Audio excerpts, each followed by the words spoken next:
Yeah, so we are live. Good evening, everybody. I am Ishan Sharma, and you are watching Car One special lecture.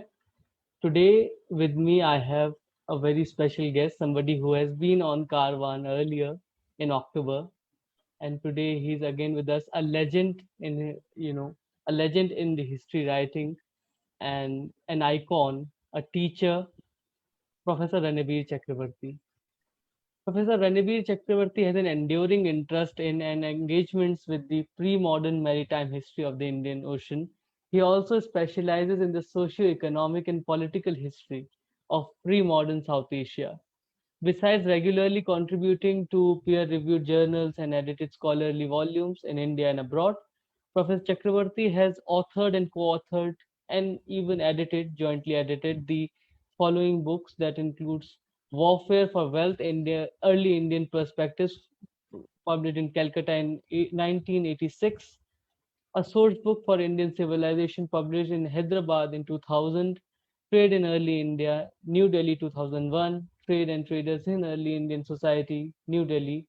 Now, the third edition has also come in 2020, Indo-Judaic Studies, A View from the Margins, published in New York in 2007, Exploring Early India up to AD 1300, published by Primus in Delhi, third edition in 2016, a legendary book for all history students who are interested in ancient India.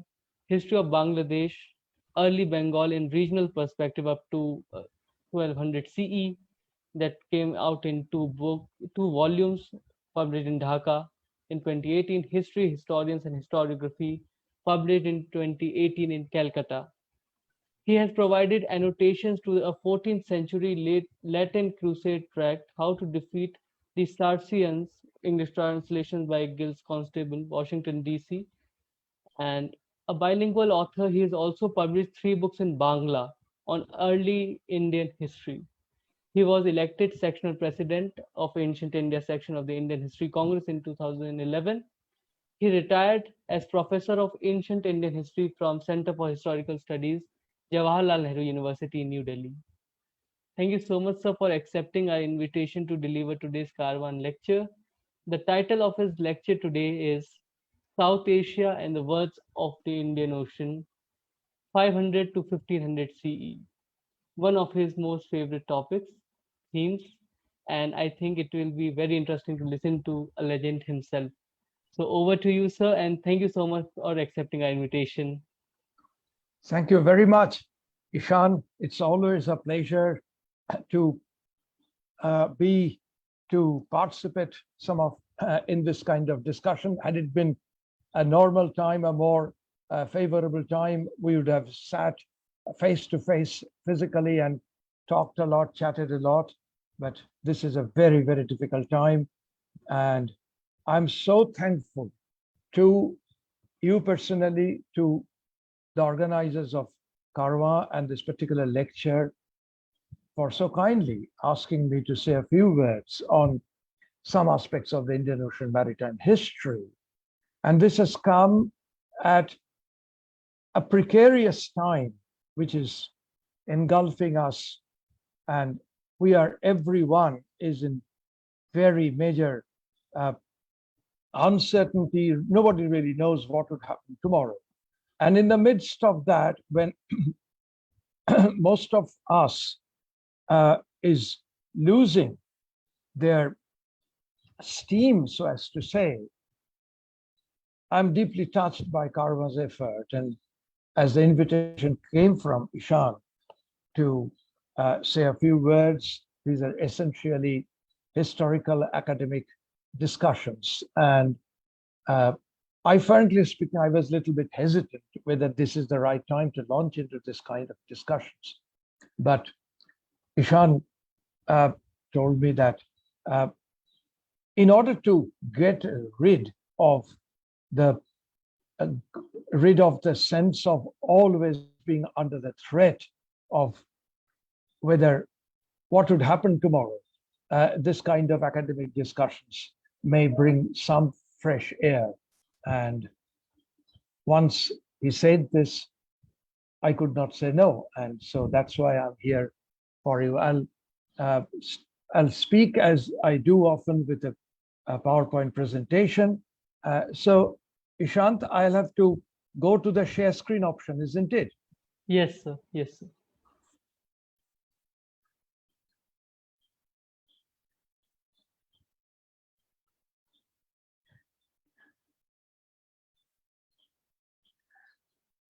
I hope the screen is quite clearly visible. Yes, sir, it is. Fine. So I have decided to speak today on South Asia and the worlds of the Indian Ocean for spanning a millennium, circa 500 to 1500 CE. Indian Ocean maritime history has been my very dear academic preoccupation, almost my lifeline. And my interest in this field was kindled by one of the founding fathers of Indian Ocean maritime history, Professor Ashim Dasgupta. And my ties with him go back more than 40 years when I met him in Vishwabharati, Shantiniketan, in Tagore's University, where I began my teaching career. And he was the one of the greatest attractions in Vishwabharati institution as one of the founding fathers of Indian Ocean studies. And it is by his encouragements and occasional direction-giving statements that I gradually launched into this kind of a subject. And still I'm groping because I don't have the mastery like Ashim Dasgupta or many others who followed him like Emmett Pearson and in more recent times, Sanjay Subramanian and Edward Alpers, Philip Bourgeois, and many others. They will possibly figure in our discussion. Now, the question is, why do we go in for this kind of a study? Normally, the historian's gaze is on a particular region. The region is usually a land, in our present day understanding, a land often corresponding to a nation state or a part thereof, which we call a region, or sometimes even a portion of that region, which is called as subregions. When we talk about region or subregion, then we are talking of a part, and the part relates to a whole. And the whole, in that sense, as a subject of inquiry in terms of a space, is often the nation state. But what you do with the time prior to the advent of the nation state in the historical experience, the understanding of the nation state as an unit of historical studies is essentially an European experience, say, from the 16th, 17th centuries.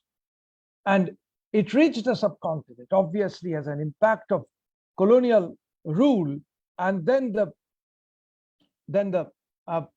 desire also for the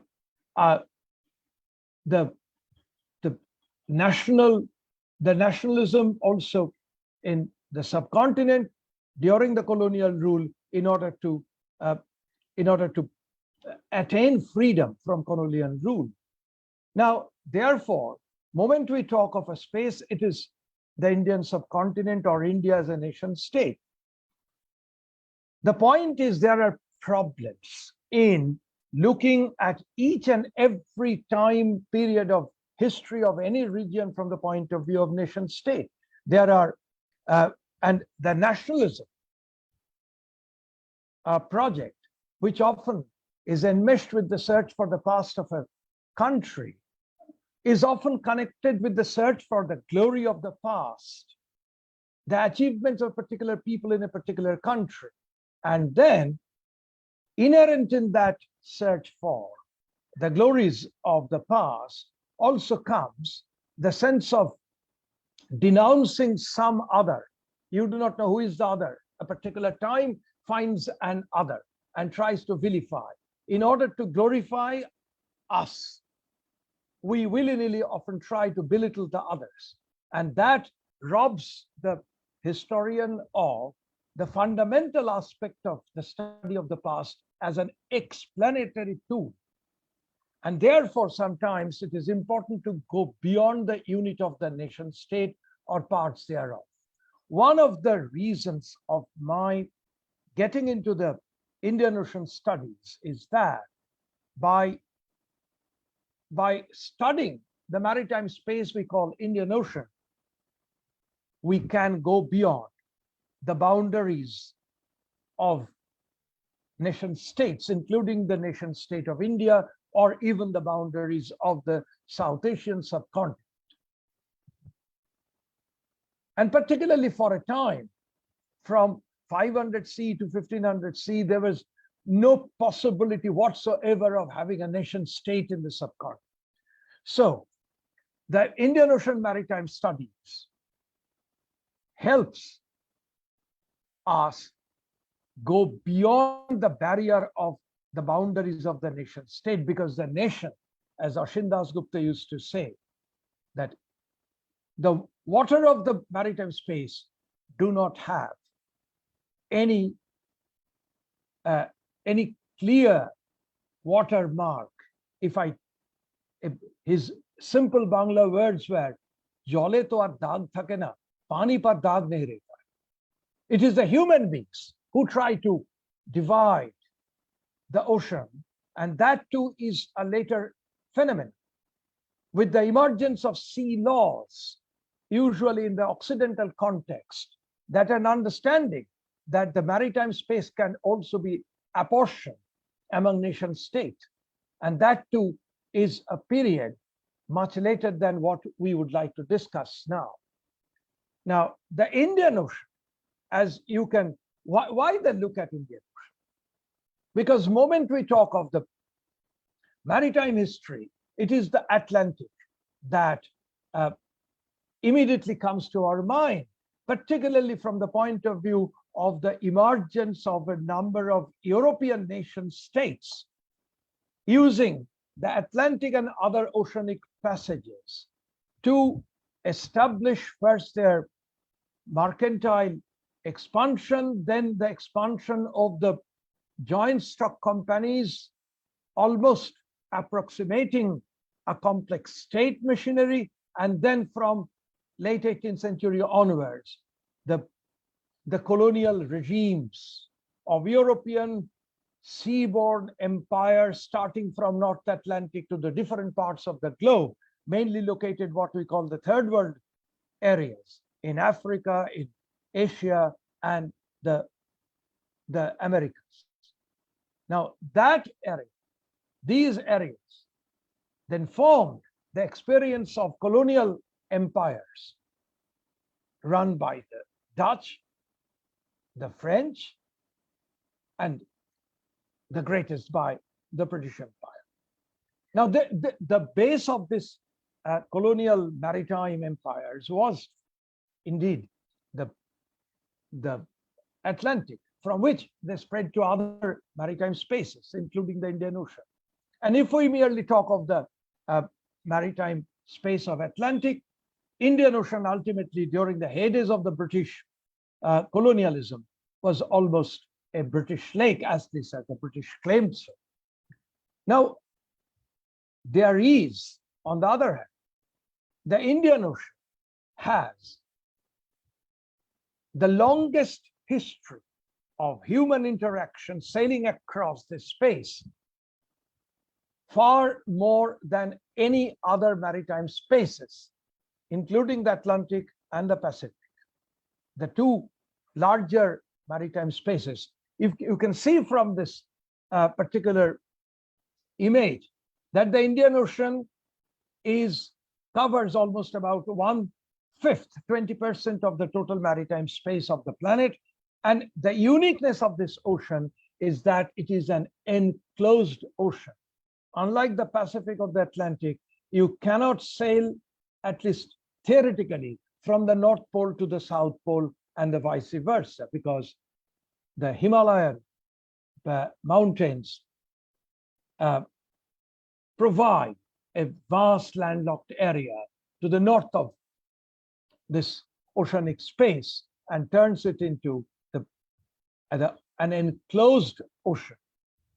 The relatively smaller and more compact space of the Indian Ocean, in fact, is advantageous for intense movement in the Indian Ocean zone. And this zone, if you can look at the map here, it starts in the west or the northwest from Egypt, that acts like a hinge between the Mediterranean and the Indian Ocean through the Red Sea, and the Persian Gulf on the west, going almost up to the head of the Persian Gulf in Iran. The eastern limit is up to Sumatra, but not Java or the other islands of the Indonesian archipelago. In the farther west, the East African areas, coastal, is definitely part of the Indian Ocean world.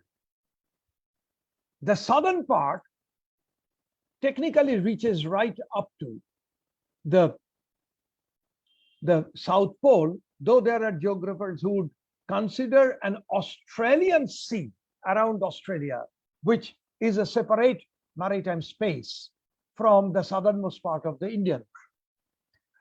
The most important part of this network is the Indian Ocean network is dominated prior to the advent of steam locomotion by the millennial dependence on the more or less predictable alterations of the southwest and the northeast monsoon system. And I would like to point out here, though it may not have been entirely unknown, that the term monsoon, which comes from the Arabic word mawsam, that means season. But in the famous 15th century navigational manual of Ahmad ibn Majid, the greatest navigator in the Indian Ocean, particularly the Western Indian Ocean, before the advent of the Portuguese, he uses the term mawsam, and in plural mawasim, not merely in the sense of any season, but in the very specific sense of the sailing season, that which sailing season is ideal for a journey from a particular port to another destination port with least hazard. Now, the reason why I bring the South Asian subcontinent in this discussion of the Indian Ocean are two. First, I'm a little bit more familiar with this situation of the South Asian subcontinent than elsewhere, and there is an inescapable geographical reality that the South Asian subcontinent stands, along with Sri Lanka, almost at the very center of the Indian Ocean. And driven by the alternating monsoon wind system before the advent of steam navigation in the Indian Ocean, the journey by a ship from the westernmost termini to the easternmost termini of the Indian Ocean space couldn't ever complete a round trip or a single outbound trip or a single inbound trip in a single season because of the alterations of the monsoon wind system, and therefore needed often to sojourn. The location of the Indian subcontinent with elongated two coastlines therefore offered that very important advantages of sojourning, and merchants, shippers, passengers, preachers, crew had to wait sometimes for very long, sojourning on some havens, the ports. And these ports dot the Indian subcontinent regularly on both the seaboards. And therefore, this is one particular advantage of the South Asian subcontinent, which is why I give a little bit more info, more thrust on this particular land. I'll go back a little bit, and there is, in terms, if the monsoon wind system is indispensable for crossing the Indian Ocean or maritime parts thereof, then there is another crucial point, that below to the south of the 10 degrees south latitude, there is no monsoon system. So when we talk of the Indian Ocean network, we are actually speaking in terms of the northern sector of the Indian Ocean. Anything to the south of the 10 degrees latitude is not covered by monsoon sailing. So when actually we are talking of the northern Indian Ocean network rather than the entire Indian Ocean, there is two other geographical points to take note of. Now, the easternmost termina of the Indian Ocean geographical zone is either the mainland Southeast Asia, that is the peninsular Thailand, the Malaya Peninsula, the Malaysian Peninsula, and then the Malacca Strait, even up to Sumatra, but Java, the Java Sea, the Sunda Strait, the other eastern parts of the Indonesian archipelago, the Gulf of Siam, the South China Sea. These are geographically outside the zone of the Indian Ocean, but there is a very long historical linkage between, say, the South China Sea, the Gulf of Siam, and the areas of not only Sumatra, Malacca Strait, and also with the island of Java, even sometimes to the east of it, Bali area.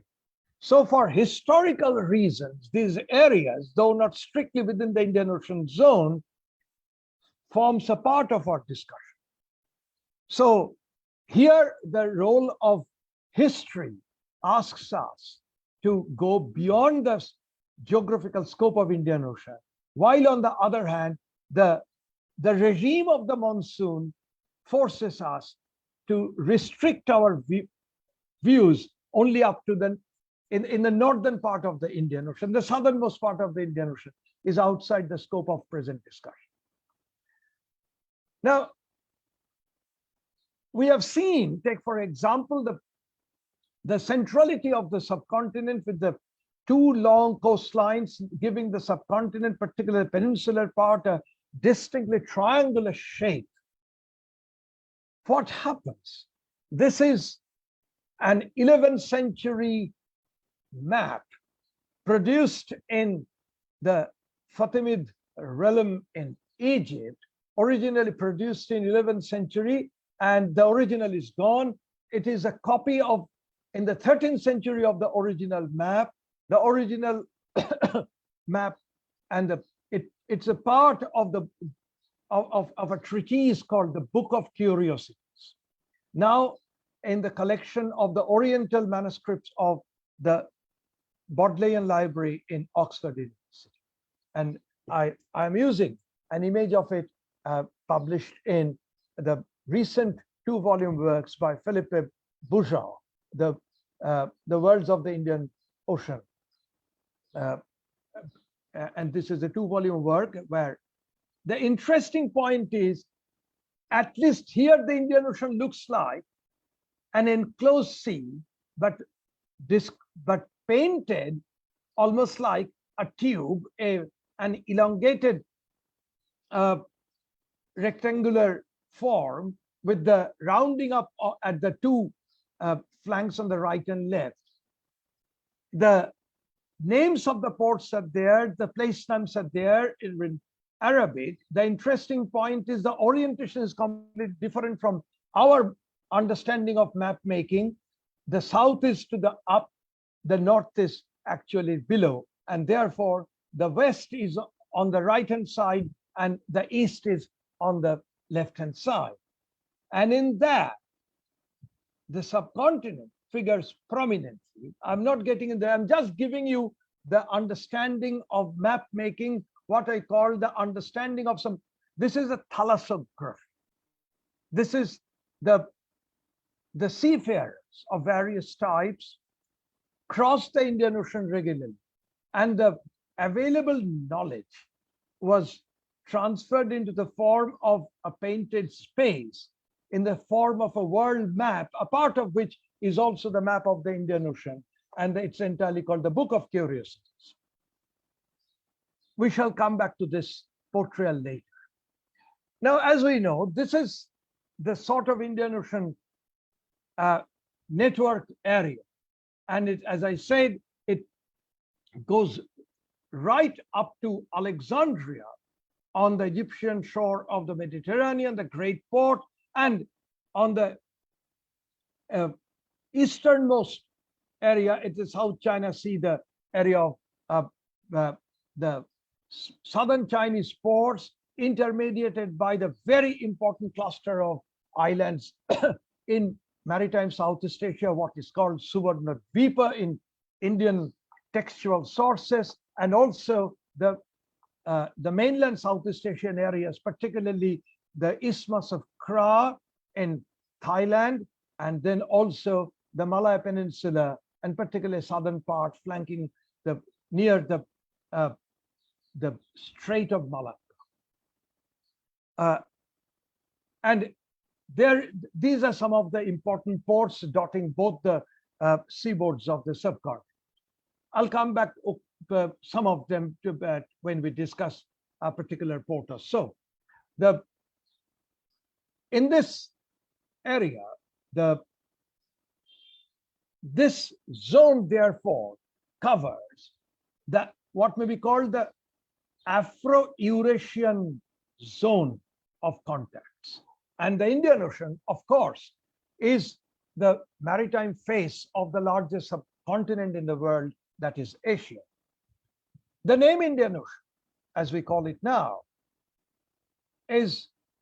doesn't have any exact Sanskrit equivalent. Actually, the Sanskrit writers merely knew of the sea to the south of the subcontinent and the two seas, vast maritime spaces, respectively on the western and the eastern seas, called the Paschima Samudra or the Purva Samudra and Dakshina Samudra. Nothing, no nomenclature, except in one case, the name Bangasagara to Main, the Bay of Bengal, is found in a 10th century inscription from Bengal.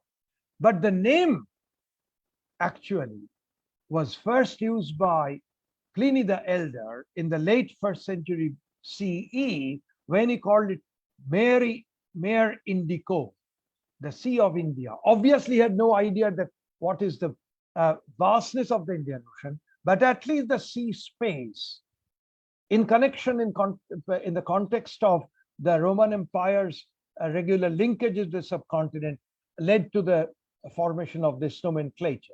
And this name continues even in the 14th century Latin Crusade tractate. The same name, Mare Indico. Mare Indico figures even in the Latin Crusade tractate. The Arab and the Persian geographical texts and texts on travel gave the name of this space as Al-Bahr al-Hindi. Bahr is the sea of Hind. And it is actually this name, along with the name of Mare Indico, later gives the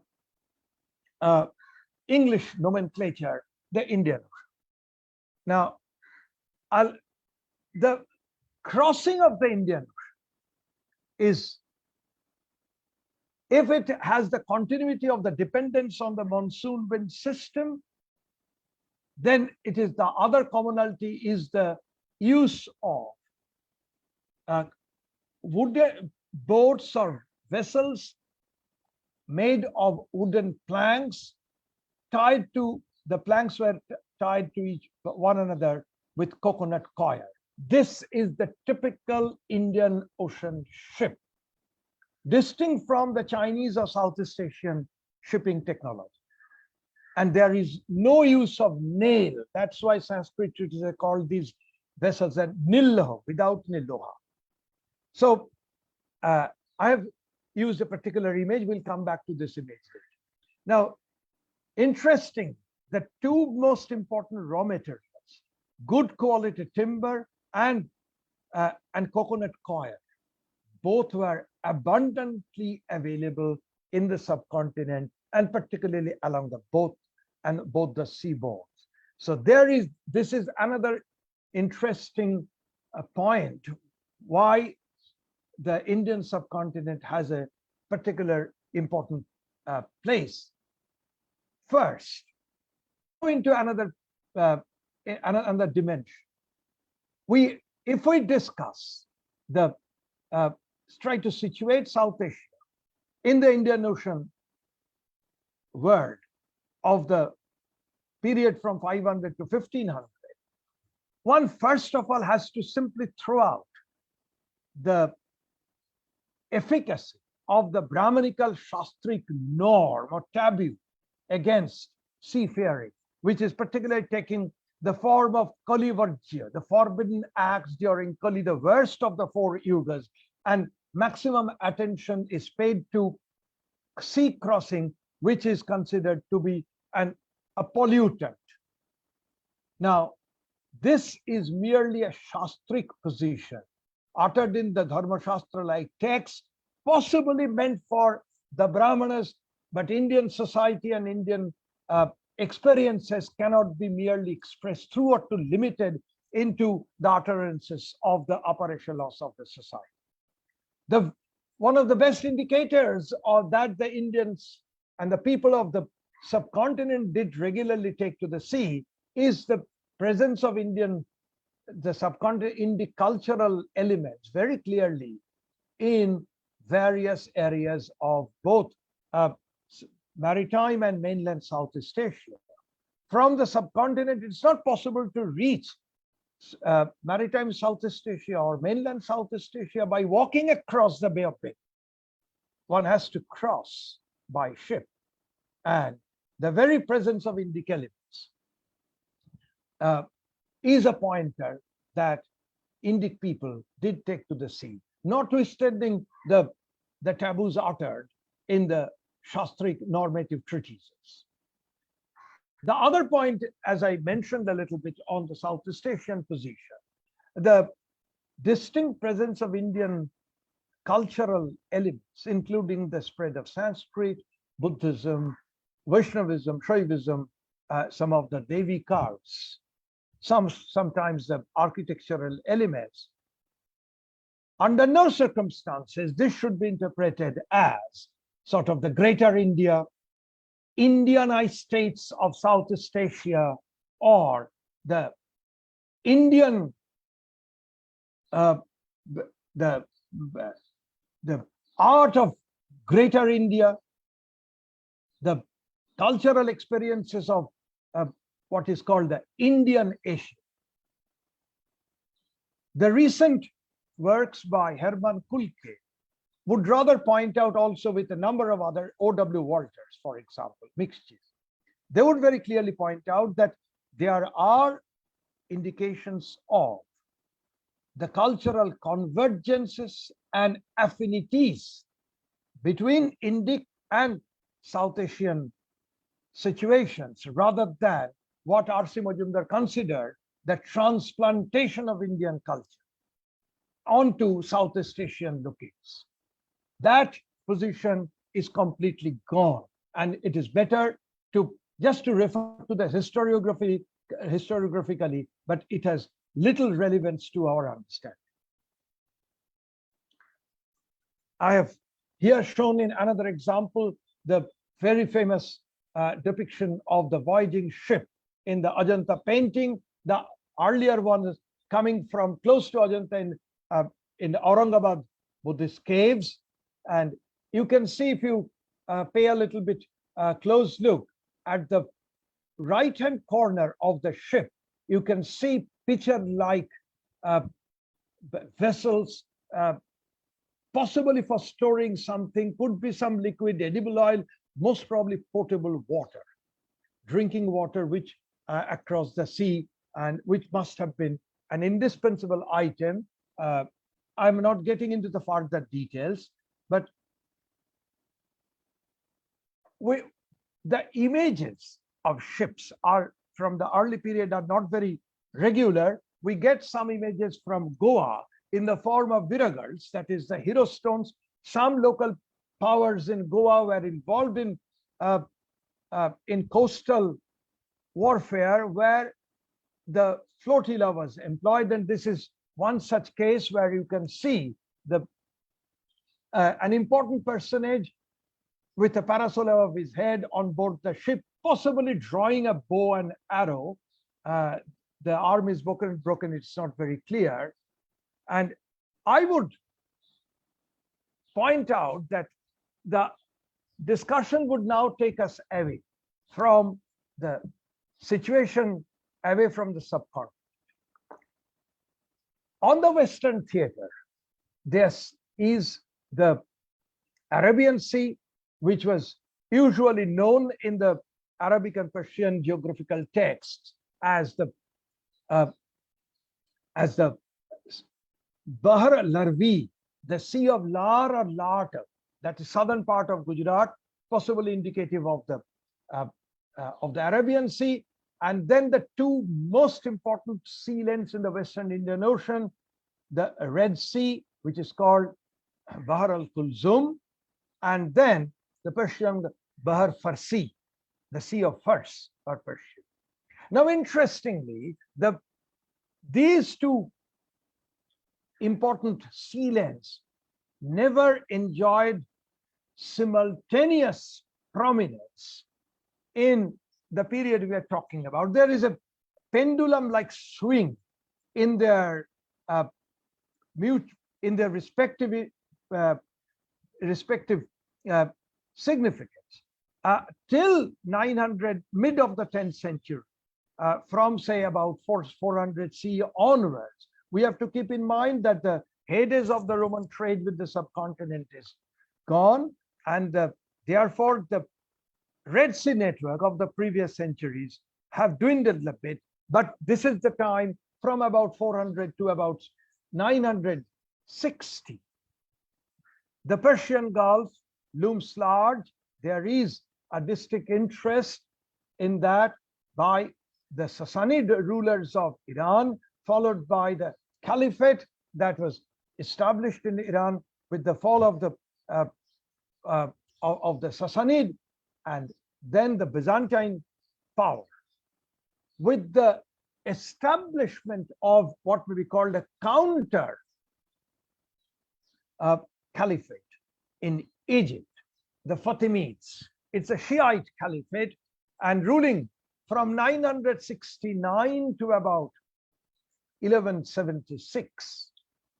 That once again brings the Red Sea network into great prominence. This coincided with the gradual decay of the great port of Siraf at the head of the Persian Gulf. An earthquake, as recorded by the field archaeological excavations there by David Whitehouse and Williamson.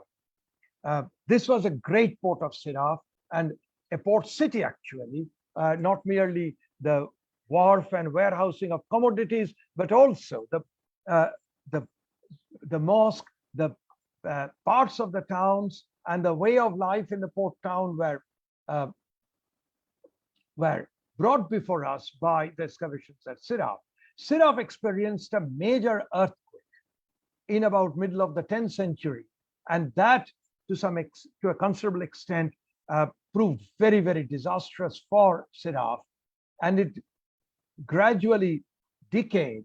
There were other ports like the area of Kish, an island in the Persian Gulf.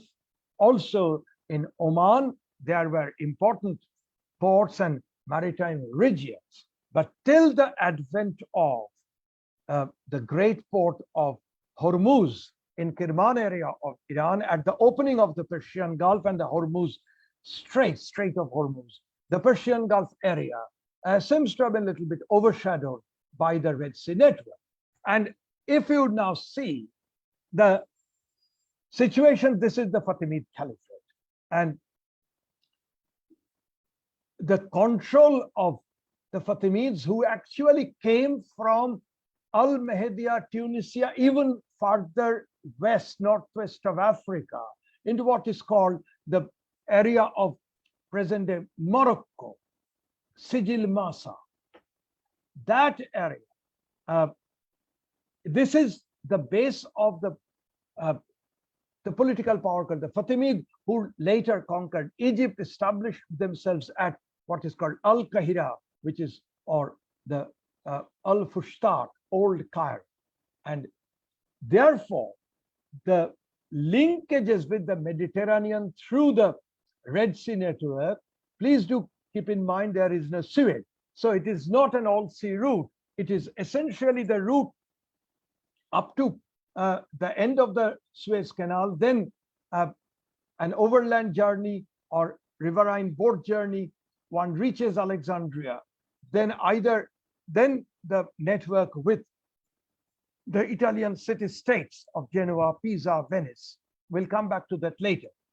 And it is at this time, it so coincides that with the rise of the Fatimid Caliphate, and there is, of course, the Abbasid Caliphate in the main central Islamic lands, that we find a remarkable documents, 450 documents in the form of letters, business, mostly secular papers of the Jewish travelers, who sometimes came even from Al-Andalus, that is Spain, Andalusia, and then through Morocco, through Tunisia, reaches the area of Egypt, and from there, either from the port of Kos or Aidhab in the Persian Gulf, comes to Aden. And very large number of Jewish merchants were involved in this India trade. This is known to us by the wonderful scholarship of S.D. Goetine and his also later his compatriot Mordecai A. Friedman, Bernard Cohen, and also by several other scholars like of the younger generation, Margariti, and there are similar other, I'll come back to these particular scholars later. Now, these are mostly letters written by merchants themselves. This is the mode of communication of a very personal nature sometimes, but also with giving business information, what is being traded, what is the price, how much is the profit, or even the terrible situation of shipwrecks when cargoes, lives were lost during the shipwreck. And therefore, in order to avoid the risk or share the risks of this very hazardous seafaring, how the merchants, the Jewish merchants, entered into partnerships, not permanent, but partnerships of what is called commenda. And often the Jewish merchants acted in the form of their marriage relationships within the Jewish families and friends. And there are fascinating details of how the merchants kept the information channel open, without which no mercantile activities would have been possible. These are the documents, 450, and these all relate to the trade in the Indian Ocean. They are called Musafirin al-Hind. That's why the Goethe named them the India traders, not Indian traders. And the letters are replete with cooperation, mutual trust among Islamic, Judaic, Indic, and occasionally Christian merchants, essentially in the Indian Ocean scenario. These merchants did not go a lot to the Southeast Asian scenario. Only occasionally we get some indications, particularly when they were interested to procure camphor from Barus, that is the northern part of Sumatra, which was celebrated for the best quality of camphor. I'll dwell a little bit on this, and the best indication of the document comes from the book I have mentioned, the documents from the Cairo Geniza. These were actually the Geniza is actually, you can see the image, what is on the left, the bottom left corner is the Geniza. It's a room without any door or windows, where the according to Jewish customs, any paper containing the name of God could not be destroyed and therefore discarded. So Geniza, in a way, is a repository, but actually functioned as a vast waste paper basket. What was a discarded materials now stands as a fascinating archive. And I'm not getting into the details, but one of the best accounts of this comes from the work of Amitav Ghosh, that is the wonderful work named In an Antique Land. And so this is the Fatimid Egypt, Red Sea Network, and Indian traders. We find interesting that this kind of a ship was possibly plying. And you can find here the typical vessel made of wooden planks. Clearly, the wooden planks can be seen with stitched by coconut coir, and you can see clearly the rudder at the end, also a grapnel anchor in the front, and the sail is furled, not yet unfurled. But what is interesting, on the top deck, you can find a number of crews, and these crews appear to have been of African origin, and the painter deliberately painted them in dark color, possibly to indicate their African origin. And through the hole, you can see the figure of 6 merchants of a different color complexion. We do not know where from they were coming, but then 2 other workers are bailing out excess water from the hold of the ship, that is at the lowest portion. And you can see the stylized images of fishes at the bottom. On the top portion above the mast, there is a person who is on the lookout, who would indicate the color of the water or any indication of the landfall, any other visible marks, landmarks or sea marks. So this is the world of the crews, and possibly the more elite merchants are in the lower deck in the hold, who are peeping out of the windows. And among, as I said, the Jews, the Jewish merchants, whose presence in India are indicated by sometimes epigraphic documents, particularly the 1000 AD inscription from Kerala that gives revenue-free landed property to the Jewish settlement. And the leader of this Jewish settlement is a Joseph Rabban, and they were given various facilities. And here is the image of the synagogue now standing in the city of Cochin. And the Jews were an inseparable part of the Indian Ocean trading network, and in close cooperation with the Islamic merchants in the Red Sea area, particularly Aden. We find the remarkable cooperation, images of cooperation between the Adenese ruler, Bilal ben Zari, and one of the most prominent of such Jewish India merchants, India traders, Abraham ben Iju. Abraham ben Iju, in fact, is the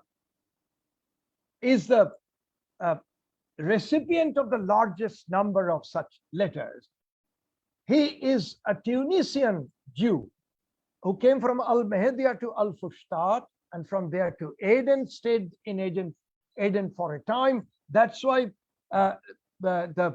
his great friendship with another Jewish merchant in Aden, the representative of the Jewish merchant is writ large in this letter, and also on certain occasions, other Islamic merchants. He was staying for nearly a couple of decades in Al-Manjarur at Mangalore, marrying a local Indian lady of possibly Tuluva origin, had 3 children, including an unmarried daughter with whom he, in 1149, he returned once again back to Cairo.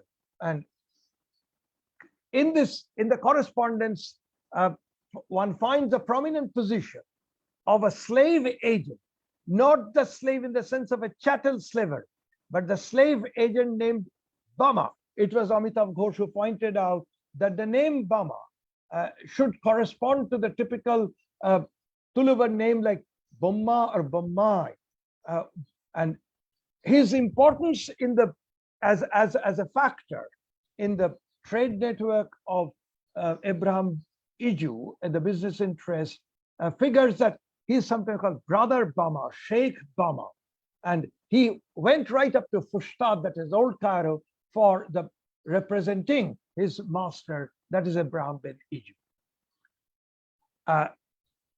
The Jewish network is of particularly of great significance how in the Malabar area, which is called Mulaybar, Manibar, Al-Manibar, Al-Mulaybar, and Malabar is well known for the famous ports in like Al-Manjarur in the northernmost tip, and then Kolla in the southern Quilon in the southernmost part of Kerala. And it is quite clear also from other epigraphic evidence, there in Kerala, the local society granted lands not only in favor of the Jewish diasporic community, but also the Syrian Christians, known from a grant of 849 CE, and in more recent times, the interesting work by Sebastian Prange called The Monsoon Islam, Trade and Faith in the Indian Ocean from 1200 to 1600. And in these 4 centuries, he tries how Islamic networks came up in Malabar area, and along with the local societies, host societies, accommodation, but also the Islamic network thrived on the patronage, cultural patronage from the sultans of Aden. And one of the major facets of this trade, the seaborne trade, is the carriage of horses by ships to the subcontinent. The Geniza papers are completely silent on the handling of the horse cargo by the Jewish merchant. That was essentially in the hands of the Muslim merchants of Hormuz, of Aden, of Kish, of Oman. These are the premier areas for the best quality of Arab and Persian horses. And the demand for it is because of the rise of a large number of political powers in early medieval India who were engaged in endemic political hostilities, armed hostilities, for which the cavalry was an indispensable item. And Indian horses were never regarded of high quality for war purposes. So the war horses, and therefore these horses were called Bahari horses, brought overseas, Bahar. And that's why and this image was first brought to our notice by Jean Deloche. It figures in a temple painting in Tirunelveli district in Tamil Nadu. Interestingly, this is the area where we find inscriptional evidence of the Kudirai Chetti of Malay Mandala. Kudir is horse, Chetti is merchants. So the actual horse merchants or the Indic counterparts of the overseas merchants were known in Tamil area as Kudirai Chetti. They are essentially coming from the Malay Mandalam, that the Malabar area, but their operations are not in Malabar. because at the time of 12th, 13th, 14th century, Malabar is not experiencing a very powerful polity. Actually, it is on the Coromandel, mainly under the late Cholas and the early Pandyan situation. There was a major political presence that required regular supply of cavalry. So the horse dealers from Malay Mandalam or Malabar were actually active on the eastern seaboard in the Coromandel area of the southern part of present-day Tamil Nadu. And the animals, sometimes, the exotic animals has also the place in the seaboard network. On your left-hand side, you can see in a Chinese manuscript, the image of a giraffe, obviously an African animal. And you can see on the right-hand side, on the Konark temple sculpture, if we see on the left-hand side a large elephant, on the right-handmost flank of this, you can clearly see the long, elongated neck of the giraffe. I'm not telling that the Konark artist may have actually seen the giraffe, may not be, but the knowledge of an African exotic animal is already firing the imagination of the temple artist, and also in the architect and the sculptor in Konark, also similarly in a painted Chinese manuscript, which is seen on the left-hand side. And it is likely that the East African network, which is often kept outside the understanding of the Indian Ocean network, this is the time two places, Socotra, very close to the Horn of Africa in the Gulf of Aden, it's an island, and then the area of Zanzibar, Zans, the East African area. Zanzibar figures in a number of texts in Persian and Arabic languages, that Zans is a major destination from two places, from Gujarat and also from Oman. It was one of the earliest to point out this connection is Al-Biruni, who found out in early 1030s that the port of Somnath, which is normally seen as a great Shaiva sacred center, it is also a port in Kathiawar coast. And this was a place from where Zans could be reached, and also from Oman area, the area of Zanzibar, East Africa. Zanzibar is a vague description, not exactly present-day Zanzibar, but Zanzibar and around. So that this network is to be taken into consideration in the sense of the Indian Ocean network. There is a regular Islamic trade network from the Persian Gulf area, from Oman Sea via Hadrami coast to the Zanzibar area, the East African coastal area. Now, in this scenario, let me, before I get into the Eastern Indian seaboard, Eastern Indian Ocean area, I would like to point out that the efflorescence of maritime trade is there because of, at least thinly, there is a political factor. The simultaneous rise of certain powers deeply interested in the prospects of maritime trade, not really for expansion across the maritime space, but for deriving the revenue out of maritime network. The Fatimid Egypt, followed even after the fall of the Fatimid Caliphate in the hands of Saladin, the importance of Egypt as the terminus of the Indian Ocean network, also the meeting ground of the Mediterranean linkage, looms large under the active interest of the rulers down from, right from the days of the Fatimids to the days of the Mamelukes.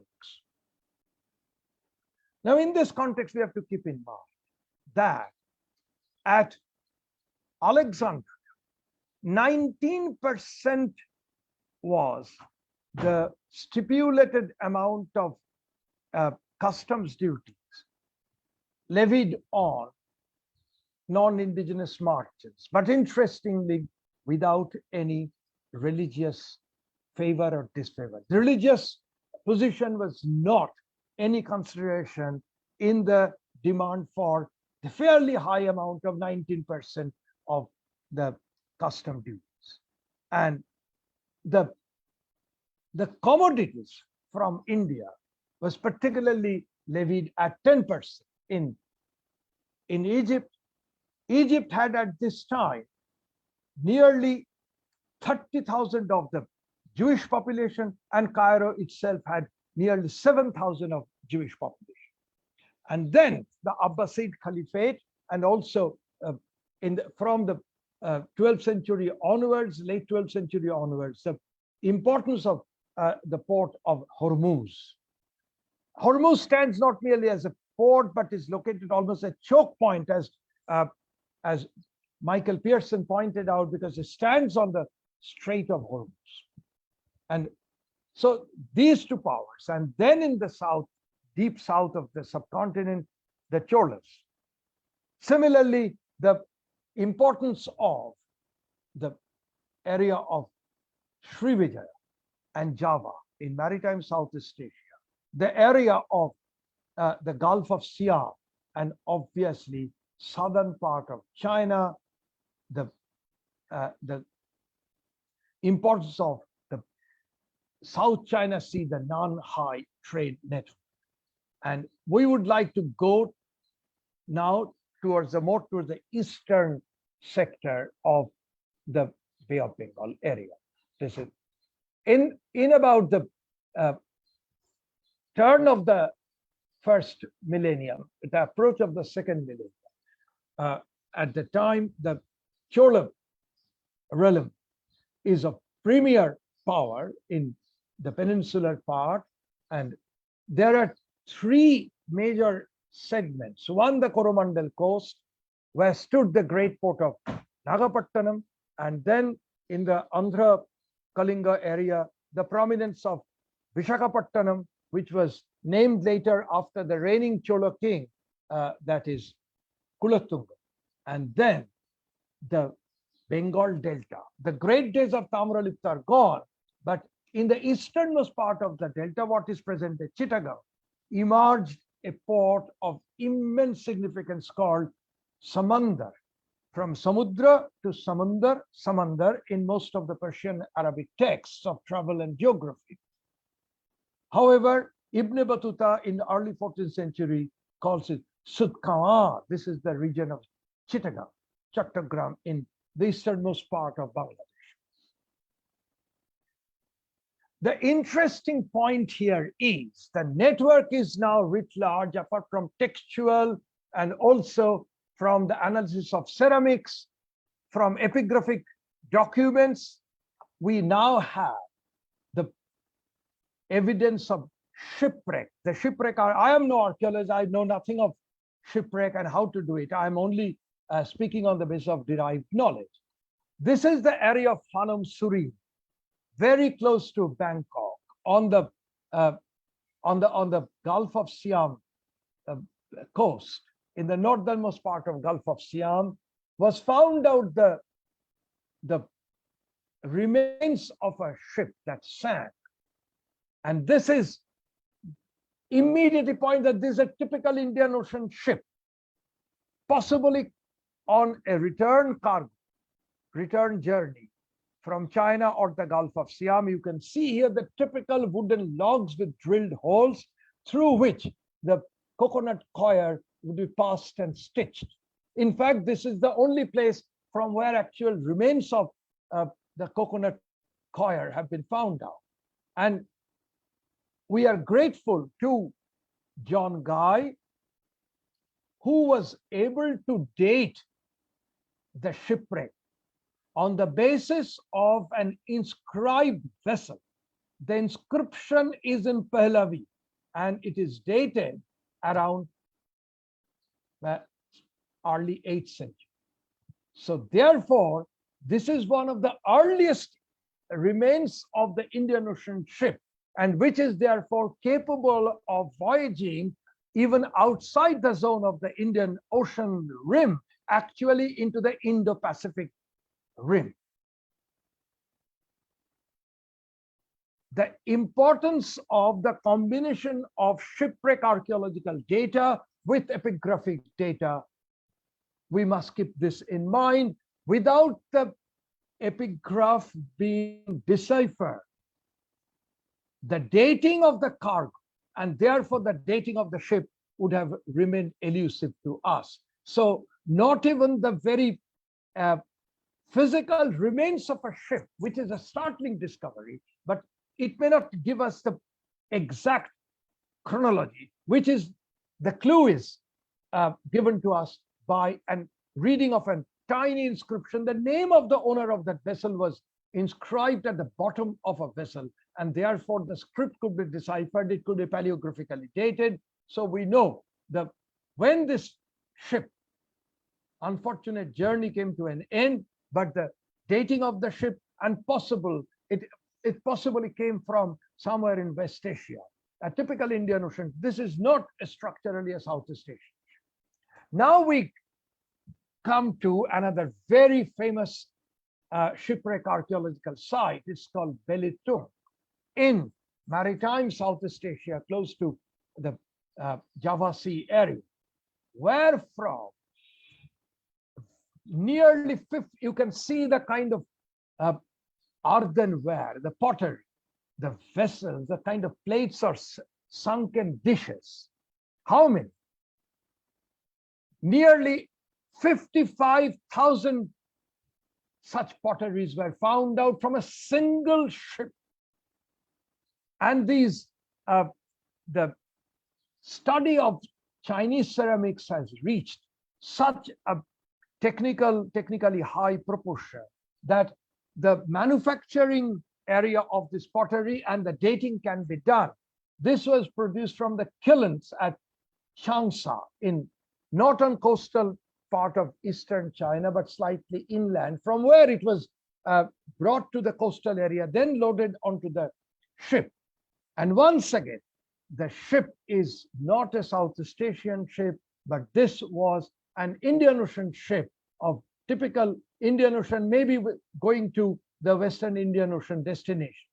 The most interesting point is, in spite of being submerged for nearly a millennia, the ceramic the artifacts have been damaged very little, not even much discoloration, disfiguration.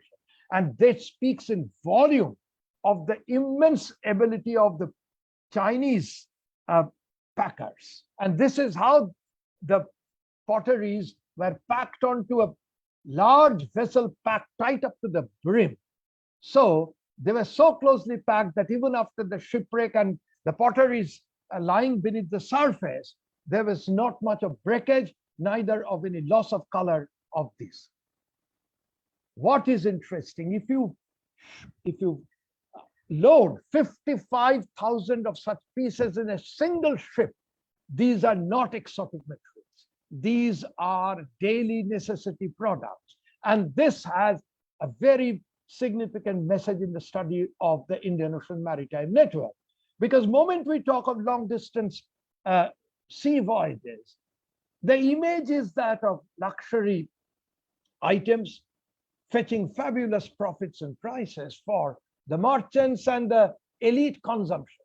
One has to keep in mind that the exotic items will of course fetch lots of profit and bring prestige to the owners in a distant land, but they ultimately form a very tiny upper crust of the society.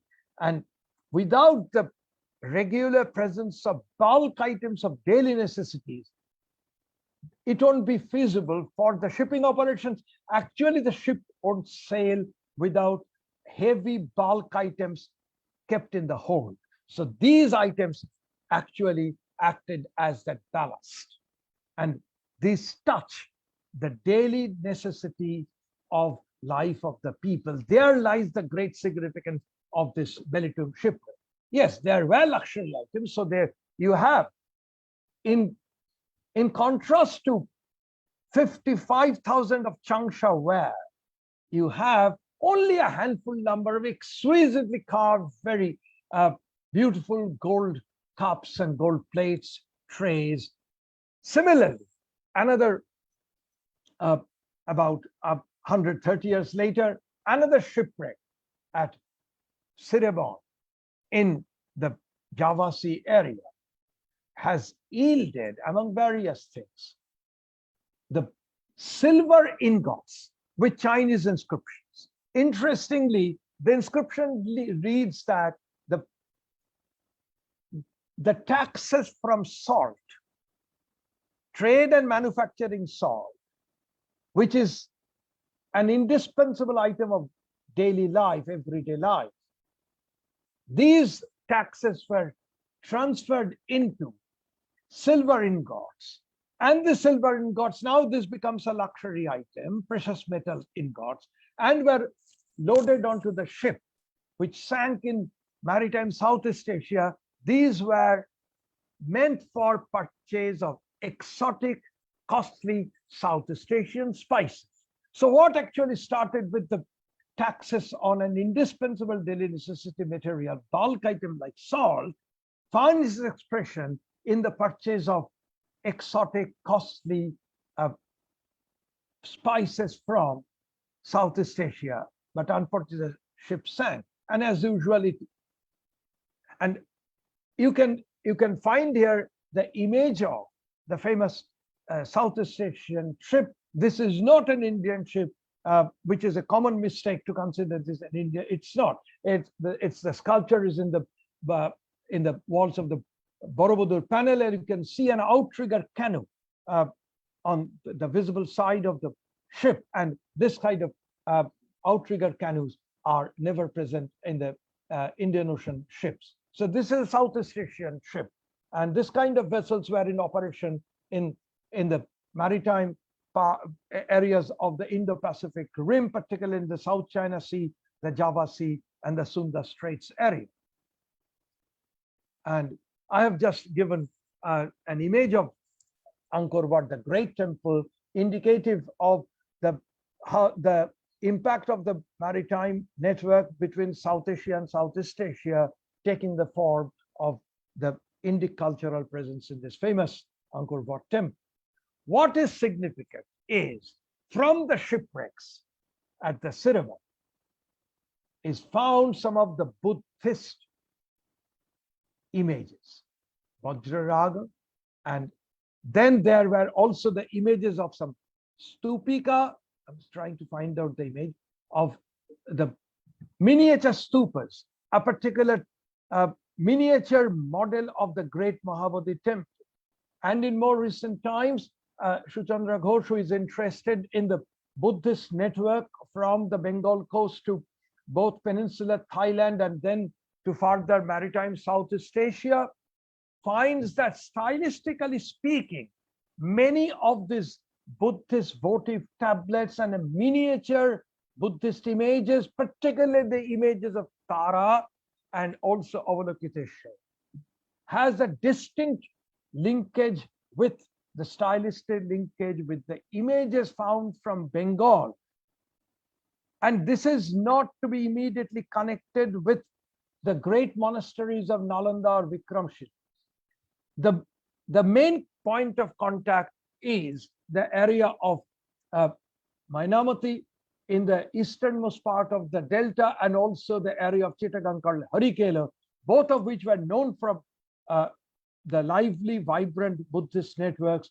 And the Bengal Buddhist network need not be merely summed up in terms of the Pala Buddhist realm, because these areas were outside the Pala political zone. But even when there were rulers who professed Brahminical faiths, the Buddhist tradition, particularly Vajrayana tradition in the Trans-Meghna zone in the active delta region of the Ganga Delta were very thriving, and perhaps some of these miniature figurines of Setara, of Avalokiteshvara, were possibly carried by passengers as protection, divine protection from dangers at the sea. We have to keep in mind that in Buddhist tradition, Avalokiteshvara is the savior from dangers, including dangers from the sea. And that's why we showed at the very beginning the image from Aurangabad, where we find Avalokiteshvara is protecting the voyagers in a double-masted ship. And then, like Avalokiteshvara, his consort Tara is also a major figure in the Vajrayana Buddhist philosophical system, who, like Avalokiteshvara, is also the protectress. This is an image originally clicked by Himanshu Prabha in one of her books. This is the image of Tara, standing image of Tara from the well-known Odishan site, the Vajrayana site of 11th, 12th century at Ratnagiri, to the north of Cuttack area, in Jajpur Keonjhar area. You can see on the right-hand most flank, the lowest flank of this stela, the image of a sunken ship, which is here in the blown up. You can clearly see a single-masted ship which is going down tilted, and prayers are offered to Tara, who will possibly protect the shipwrecked passengers from further hazard. So this is the world of not merely transaction in commodities, but along with the commodities of daily necessity, commodities of precious items, where also ships were also carried. Many artifacts connected to belief systems which normally remain intangible for us. I have shown a little bit of the Bengal Delta area, and you can see even to the east of the area marked in yellow, that is the present day area of Dhaka, Bikrampur, Faridpur region, and even to the east of it, the region of present day Noakhali, Kumilla, and to the right-handmost corner, you can see the area of Chittagong. This is the area of the active delta zone, which is the major point of contact of the Bengal Delta with both the Maldivian areas. The Maldives is the zone for providing cowrie shells, indispensable for the very basis of the Bengal monetary scenario. This is not typical coined metallic money, but marine product. The cowrie shells are marine product, and there are descriptions, the shiploads of cowrie shells would be brought to Bengal. In exchange, Maldives would receive as a return cargo shiploads of rice, because it's a grain shortage area. And this is one situation, and the other is the network with the Southeast Asian scenario. And the classic example of the Buddhist network with Bengal is the request to Pala ruler Devapala in the early 9th century from the Shailendra ruler of Java, Yavatdvipa, to grant a revenue-free land in the Nalanda monastery, and at the request was upheld by Devapala. And similarly, this is not something very unusual. We find similarly how in the Chola realm, the premier port of Nagapattinam was the site where, at the request of the ruler of Srivijaya, a Buddhist monastery, Chudamani Vihara, was constructed with the granting of land by two Chola rulers, first by Rajaraja, approved of by Rajendra, and then later by Kulattumba once again in the early 12th century. I would come back to the Bengal area. Interestingly, 2 points. The maritime orientation of the southeastern vast part of Bengal Delta is writ large by the use and widespread currency of the very high quality silver coin system. And this is no dynastic coin with the name of Harikela written on above the symbol of the bull symbol, the couch and bull. And this was the contribution, the great contribution of my mentor, Professor B.N. Mukherjee.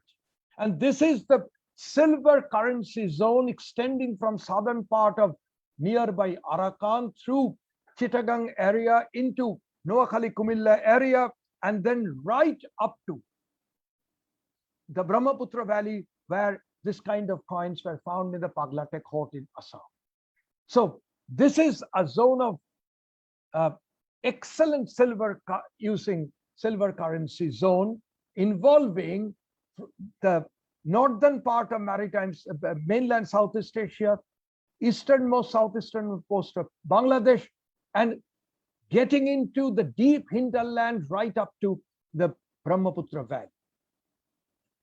In this area, this is a striking inscription, very recently discovered and deciphered by the eminent epigraphist and a specialist on early Bengal history, the Japanese scholar who teaches in Tokyo University, Ryosuke Furui. It's dated 1145. It speaks of a local ruler called Bhojavarman in the area of what is present in Dhaka, Bikrampur, Faridpur region of Bangladesh, the central deltaic Bengal area. During the reign of this local ruler, an officer of the Mahasamanta rank named Sri Obudev, whose father is called Hasi, the administrator named Obudeva decided to donate some charities in the form of cowrie shells. Please note that the gift item is cowrie shells, a marine product brought by shiploads to Bengal, intimately connected to the maritime network in the Indian Ocean. Two, in consultation with the Paradeshikas, that is the people who came from Paradeshas, from somewhere distant lands. And for what? For the maintenance of a shrine, which is called in Sanskrit, Allah Bhattaraka Swam. It's called a vihar, not an ayatan, not a prasada that usually houses a Brahmanical divinity. This is the shrine of Allah Bhattaraka Swami. Allah Bhattaraka Swami is the Sanskritization of Allah. This is 1145, at least 6 decades before the inroad of the Turkish inroad in the northern part of Bengal under Bakhtiyar Khilji. We find what is called by Prange the elements of monsoon Islam, nothing to do with political Islam, that is accommodated by the host society as a diasporic community in the coastal areas of Bengal.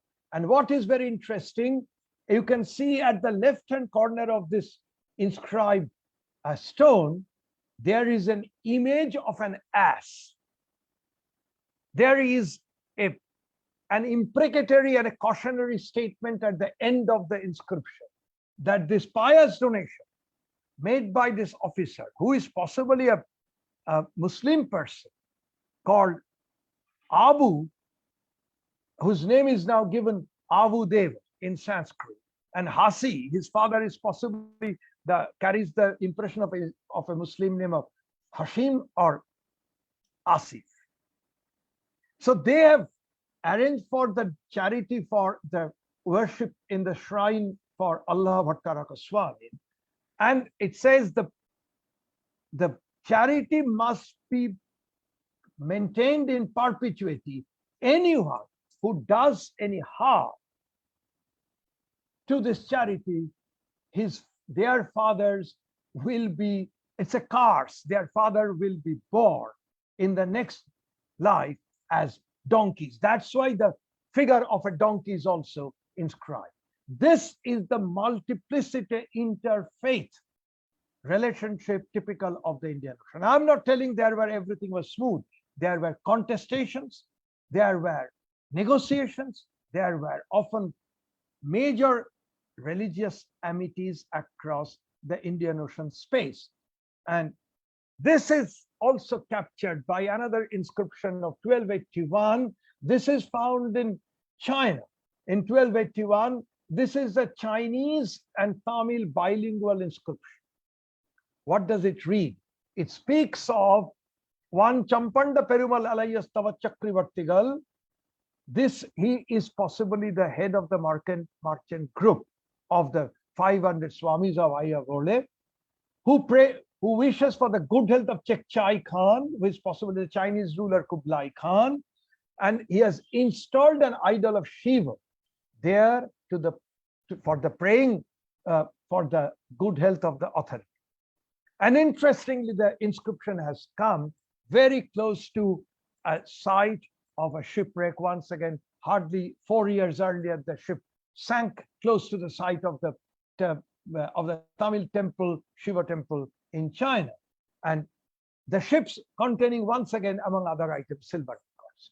So this is a world where the combined evidence of shipwreck archaeology and epigraphic records, one can talk of not only transactions in artifacts, in luxury items, in daily products, but also the interfaith interactions among diverse communities.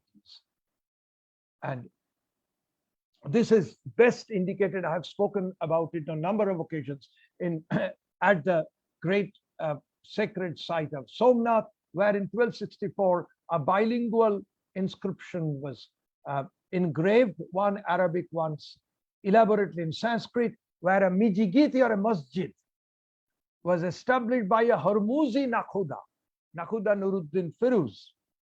And I'm not getting into details, comparing two inscriptions of 1264 and 1287, one get a pen picture of a maritime city of Somnath, not merely the sacred Shaiva center. And the resilience of Somnath is unmistakable in the reading of these two inscriptions. Somnath has not come to an end following the Ghaznavid raid of 1025-26. It's a vibrant sacred center. It's an urban center. It's a major port having connectivity with both the Persian Gulf port of Hormuz, also with the Red Sea network, because it possibly has an indication of the connection with Socotra. There is a part of the settlement of Somnath has Sikotara Mahajanapalli, a quarter of the city is marked for the residence of the Mahajanas merchants, who is possibly associated with Sikotara or Socotra.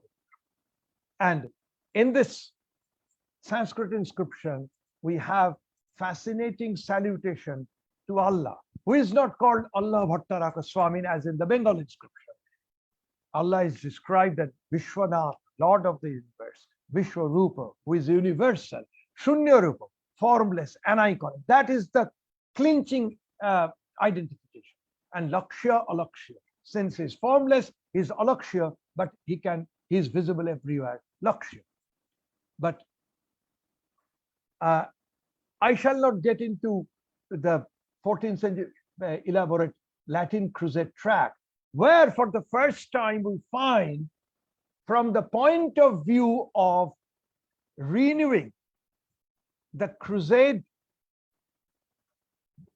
to defeat Mamluk Sultanate, a Christian bishop proposes 5-pronged plan to the Pope. And the most interesting part of that is he is advocating an economic impoverishment of Egypt.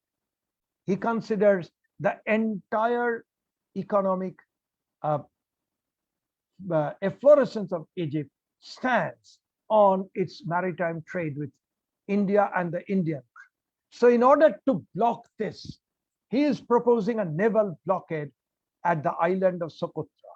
And so the port of Aden would be unreachable.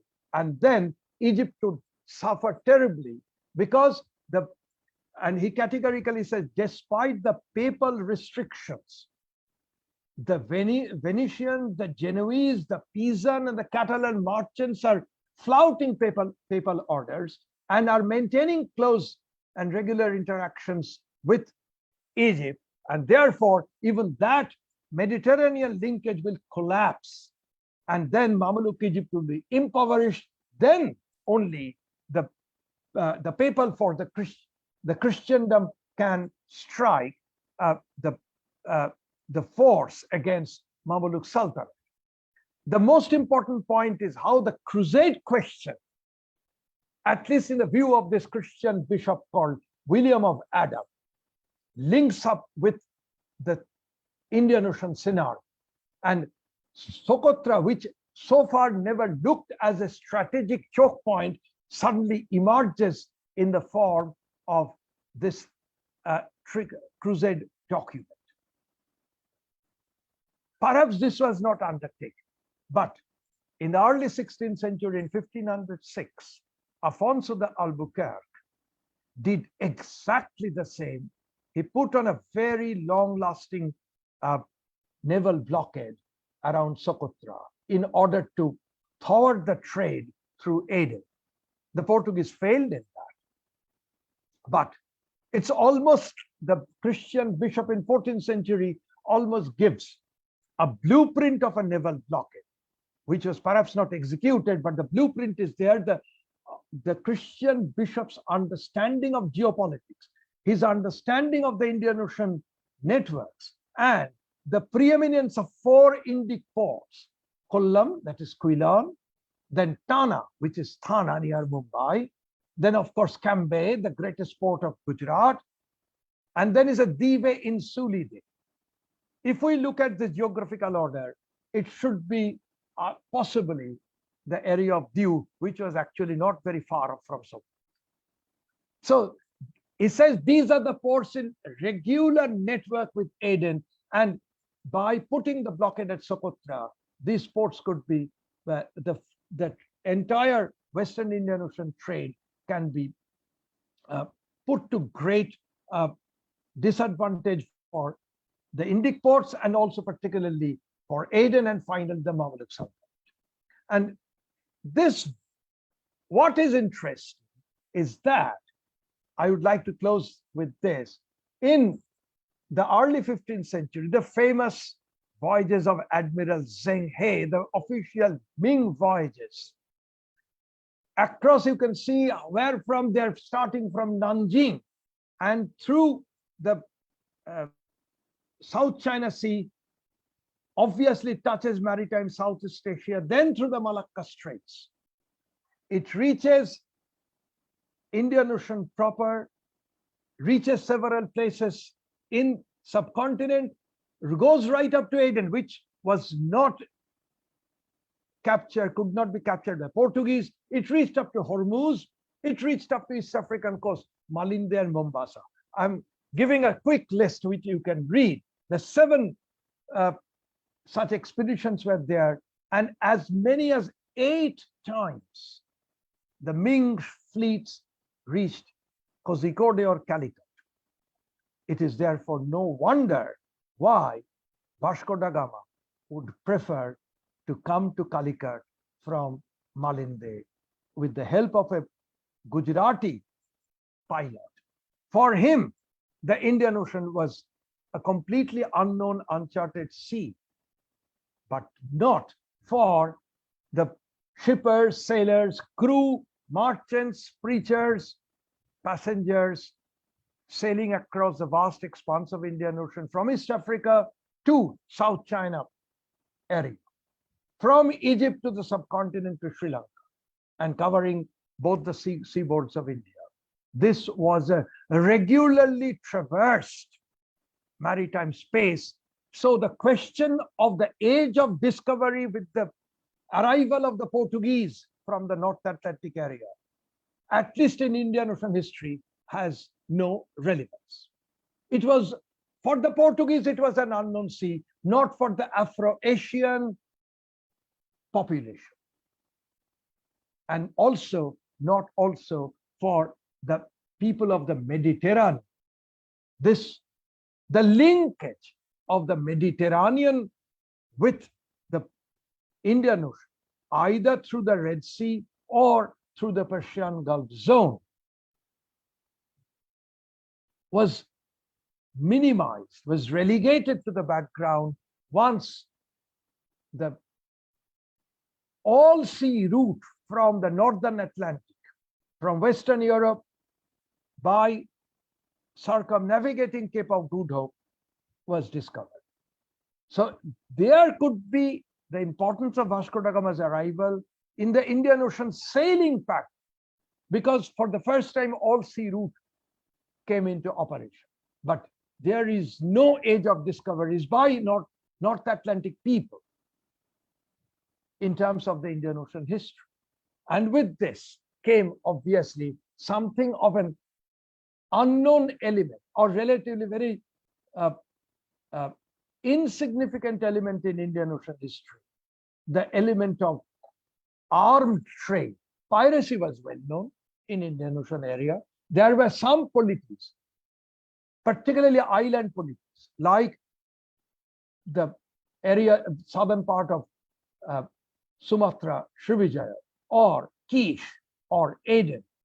These often try to control some of the sea passages, extract extravagant amount of revenue. Unless you cough up the demand, your fleet could have been destroyed, as is described in the story of Kitab Ajaibul Hind by Buzurg ibn Shahriyar in the 10th century. But otherwise, the maritime space, even when the Ming fleet were traversing almost the entire area of the Indian Ocean in the early 15th century, 60 years before Vasco da Gama came to Calicut, there is, except in the case of Southeast Asian areas, in Annam, in Vietnam, and also in Palembang, in Java, there is not much of an attitude that the sea is to be seen as a contested sovereign space like land, where a political authority establishes his claim, his political rights on that maritime space. The sea was not viewed as a sovereign space. The area, this idea of considering the maritime space as a political space, a contested space, is essentially very Mediterranean, also in Atlantic area. That's why the Romans called Mediterranean as Mare Nostrum, our sea, a closed, contested area. On the other hand, the Indian Ocean is relatively a more open, liberal, and open sea, not meant for the contestation, as the Europeans from 1500 onwards brought this element of state power and armed trade. That began a major change. The other change, as I've indicated, the all-sea route linking the Atlantic with the Indian Ocean, and therefore the kind of the beginning of the colonial enterprise of the early modern times, and then emerging into the colonial, the emergence of colonial empires.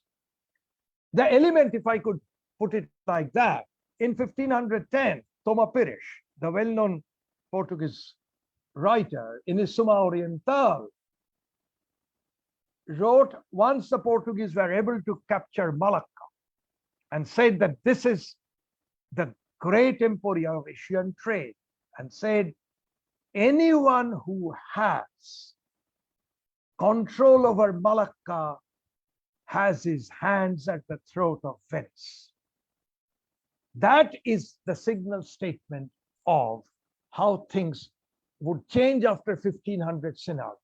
In that sense, I stop here because of certain major changes that would occur in after 1500, but not because of the Vasco da Gama epoch came in the Indian history and Indian Ocean scenario.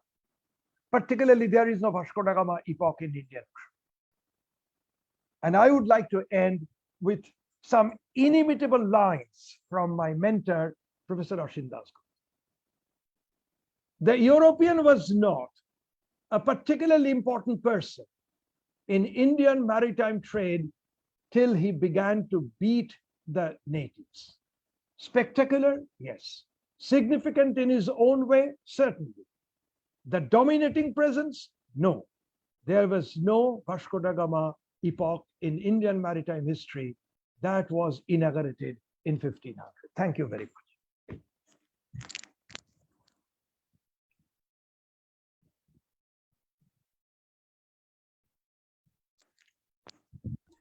Thank you very much, sir. And I'll just stop the share. Yeah, please.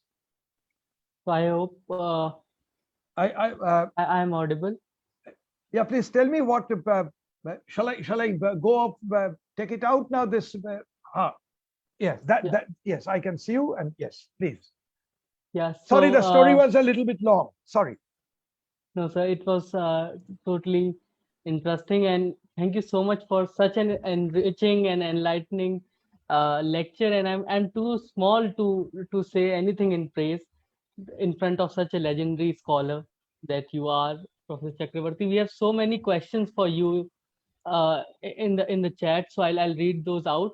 And for those who are watching us, please consider subscribing to Carvan. We have left the YouTube link in the chat, so you can click on that. We are also on Twitter, so follow us there. There are so many new updates that come in on those platforms for you all. The first question for you is by Suraj Kumar, and his question is: can one make the case that entire Indian Ocean region became a zone or word system with the advent of steam-powered shipping, including the Great Arc route and from Australia? Steam navigation would bring something very new, because then one doesn't have to depend entirely on the whims of the monsoon. That is a major change. But I would definitely consider that this globalization is not merely a modern phenomenon. If we mean that different communities, often far-flung, were tied to a particular system of communication and not merely limited to commercial exchanges, in that case, there were definitely several pre-modern globalization, and the post-colonial globalization, which is in the making, say, from the 1980s onwards, is not an unique phenomenon. It had precedents, and the Indian Ocean case is a classic case. You may please note that what we tried to discuss in this lecture, it is essentially the Afro-Eurasian zone in which Europe plays a very insignificant role prior to 1500.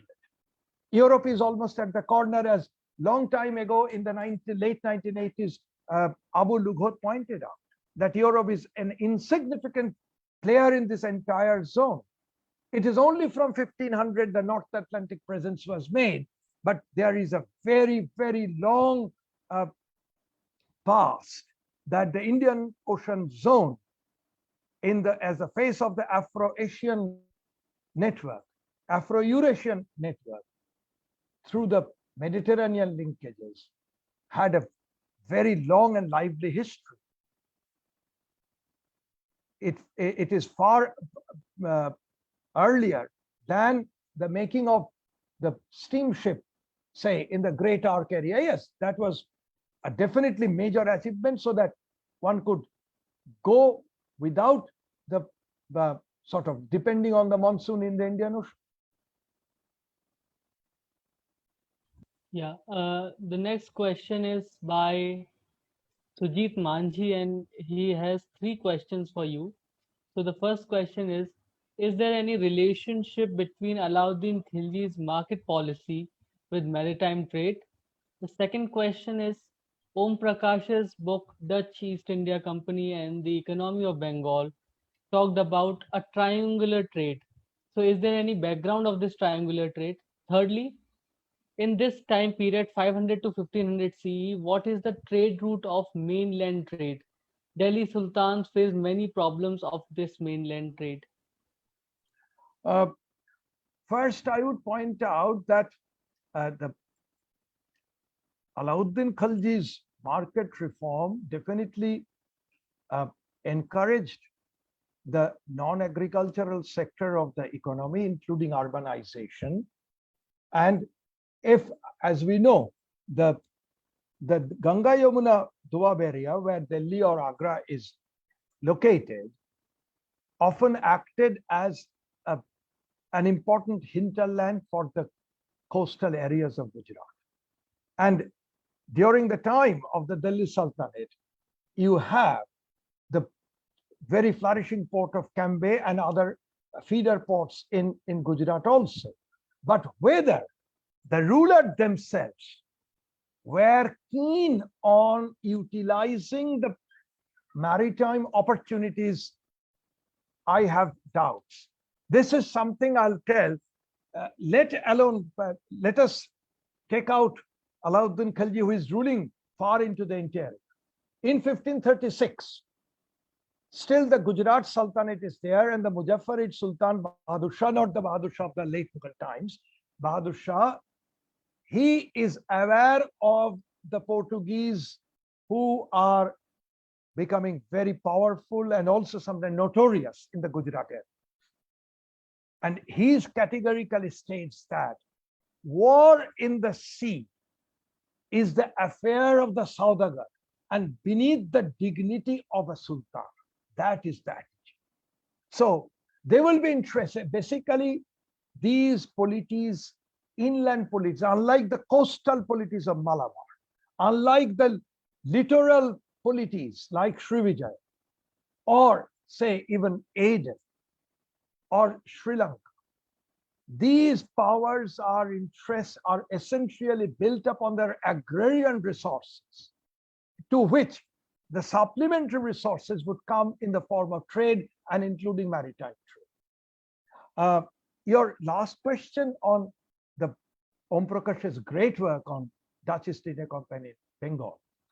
I would not, since I'm not an expert of the post 1500 times, I won't go into, but I would only say that in Bengal, when we talk of the Bengal's maritime profile, we often start with the coming of the Portuguese. Say with the great port of Chittagong, where the Portuguese found the Port of Grand, and in western part of Bengal, what is Sadgaon as Porto Pico, the smaller port. But this has already been in the making. Obviously, with the coming of the Portuguese, the entire span of the network, linking the Indian Ocean with the Atlantic and ultimately to Europe, and then the linkages with Southeast Asia. But because the evolvement of the country trade of the Dutch, that was not there in the earlier period, but the textile industry of Bengal, it is known at least from the 1st century BC. The scale would be different. Take, for example, the use of cowrie shells in lieu of Bengal's rice. That is a pattern continuing in perhaps in greater scale, more visible scale in the later post 1500 centuries. But it is already there. But the new system of country trade, of balancing the payment for the Dutch East India Company, which has its distinct interest in Batavia and in maritime Southeast Asia, and to arrange for the payment of the spices from Southeast Asia with the textiles from two places. One, the chintz, the calico printing from Coromandel and particularly from Andhra area, Masulipatam, and then the Bengal silk. It's a different arrangement, not exactly replicable in the earlier times. The next question is from Anas Babu, and his question is, Sir, could you please mention about how the Indian shipbuilding technology influenced Chinese shipbuilding and vice versa? Is the large Chinese armada sailed under Cheng Ho had any impact on Indian shipbuilding? No, I don't think so. I don't think so, because the Chinese, I'm not an expert on shipbuilding technology at all, but whatever little I have read, it appears that the Chinese ships had their holds built in a very particular way of compartments in which the goods were stored. And this kind of shipbuilding of the hold and is not followed in the Indian Ocean area. And the use of what is called the stitched vessels, the early Europeans gave many accounts, ethnographic accounts of the typical Indian Ocean ship, particularly what they saw in India and also in the Persian Gulf area. They called it the sewn boats. I don't think there was not, in one or two cases, particularly in Kerala, you might find some little influence, but the Chinese vessels were, and the Zeng's ships, please understand, these were state-sponsored vessels, massive, and no other areas possess this kind of massive vessels. Even the Portuguese caravels would just pale in size before the Chinese, the treasure ships, which had even the ships as supply ships to the main fleets. And these were built under the administration. It's a state-sponsored system, the like of which ever comes to the Indian Ocean scenario. No. The next question is by Sukhdev Sohalji, and his question is, what do you think about Fernand Braudel's thesis on the Mediterranean Sea and the Mediterranean world and its relevance for the study of Indian Ocean and the subcontinent? Frankly speaking, Braudel's understanding of the Mediterranean is taken as a starting point where it is not possible to put the Braudelian category straight onto Indian Ocean. There is no need for that. And something like that was tried by K.N. Chaudhuri in his two books, Trade and Civilization, Indian Ocean, and Asia Before Europe, an economic history of the Indian Ocean in 1985, 1990. And there, K.N. Chaudhuri tried to point out the possibility of Braudelian understanding of longue durée, the factors of invariance in the Indian Ocean regime, if you could say, not the political regime, but Indian Ocean system. Yes, up to till the advent of steam navigation came, the invariant pattern of the dependence on monsoon-based sailing is there. That's one of the factors, definitely. And the other is the remarkable continuity of the wooden plank for the boat, and these wooden planks were stitched by coconut coir. This tradition still continues. If you go to any small ports, and particularly the fishing villages, you will see the fishing boats are made exactly in the same manner nowadays. And the coconut coir is not there. It is replaced by the nylon cordage. And there is, instead of manual rowing, there would be a diesel powered motor. So, but the other basic technique is there. If these two factors of invariance or deep, long structures cutting across centuries and millennia To understand this process, Brodell's understanding of the longue durée is very important. But the other interesting point is the what Brodell repeatedly tried to tell: the maritime history cannot be pursued merely by looking at the coast. The inextricable linkages between the coast and the hinterland. And he compared with the hand of the potter and the clay with which he makes the pot. That is the metaphor used. The inseparability between the coast and the interior. This has important bearing in the understanding of the subcontinent's maritime connectivities. But otherwise, Brodell's understanding of the conjuncture and the events in terms of the different time scales is difficult. There are now other kinds of works on the Indian Ocean, particularly by Elizabeth Lambor. If there is a question on this work, I can elaborate a little bit, where she actually points out that beyond the longue durée, the invariant structures, the importance of little small details, the events, like what she has built up, the return journey of Abraham ben Ishu from Malabar to Aden, Aden to Al-Fustat via Red Sea, is a tiny, tiny story of the very big scenario of Indian Ocean, based on a single piece of Geniza document. But she is pointing to the possibility of enlightening on the importance of the minutiae, the small events in the overall structure.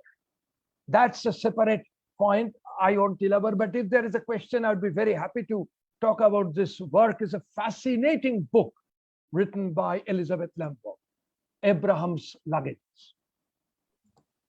The next question is by Sadhana Pandey, and her question is: Can you briefly explain the remarkable changes that we get to see between ancient Indian maritime and medieval Indian maritime? I don't understand. First of all, I'm not always in favor of using this typical tripartite division of time. But if I am talking up to 1500, I do not know chronologically where I belong to. Ancient, early medieval, medieval, post-classical. These levels are not very important from me. I would like to find out the changes and the continuities and certain ruptures and new formations that would separate a particular chronological segment from another. Post 1500 is definitely a major marker of new formation in the Indian Ocean. And I don't think that would bring the medieval into the Indian Ocean scenario. And particularly for the last 15-20 years, the period from 1400, mostly from 1500, if you look at Sanjay Subramanian's work, this is considered as early modern, that is having the nascent early modernity, in fact, outside the European continent, where everything is modern, is considered from Europe. The early modernity is coming often from non-European societies, and that is spanning from 1400 to 1800. It's a very peculiar thing that we are still following the typical European tripartite periodization of history, that everywhere it is ancient, medieval, modern. Ancient Japan, medieval Russia, modern India. Why one has to always stick to this tripartite division of time, which is actually an European understanding of time? It cannot be applicable without any specificity of space and cultures in a global circumstance. I'm not very keen on this kind of level. Yeah. So the next question is by Athira Anand, and her question is there any naval conflict within the Indian Ocean region during the period of your study? Aren't these missions state-sponsored missions? Sorry. Which can you repeat? I could. Which period? Of your the period of your study, 500 to 1500. Okay. Aren't these missions state-sponsored missions? And was there any intention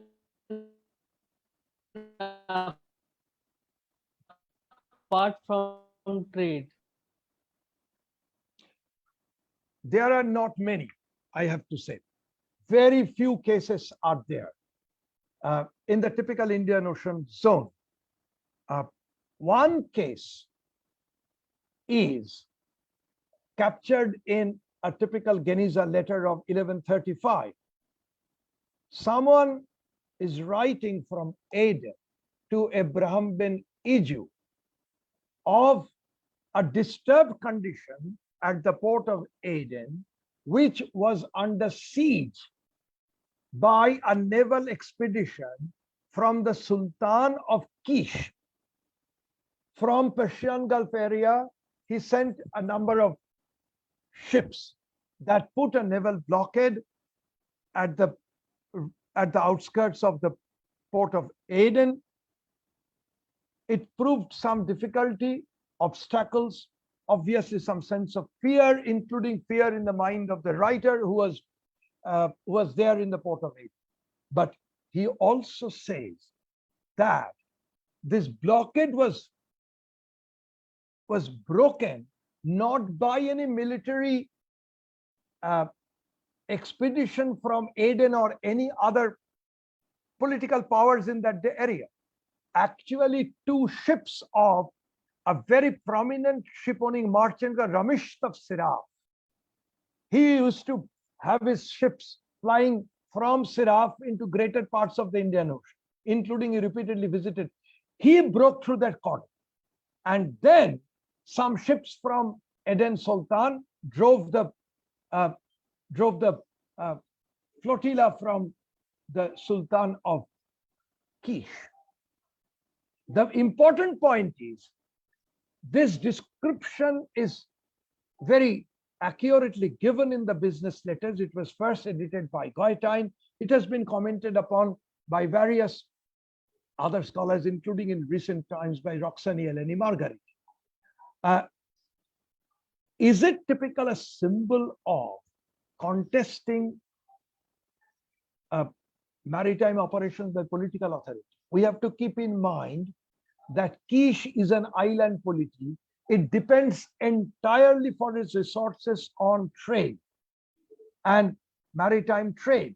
And it's a kind of an exasperation on the part of the island polity of Kish. And it tries to put Aden to difficulty. But its wherewithal was very limited. The kind of ships, the descriptions were given like Burama, which is a roundish type of hull ship. Shafara, which is a slightly faster type of ship. These are not warships. These are not galleys.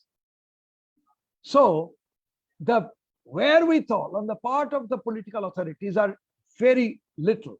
Even in the case of the Aden sultans, who had some Shawanese type of ships, mainly to ward off the pirates from the pirates had their ships. If you consider the pirates were forming a state, it's problematic to think so. They were a menace, but they were regularly present. And there were political authorities, particularly say the ruler of Thana, as Marco Polo described, would occasionally connive with the pirates with the condition that the horses would be brought to the king from the looted ships, rest of the commodities go to the pirates. So there are connivances. And sometimes the point is, who is a pirate? Who describes whom as a pirate?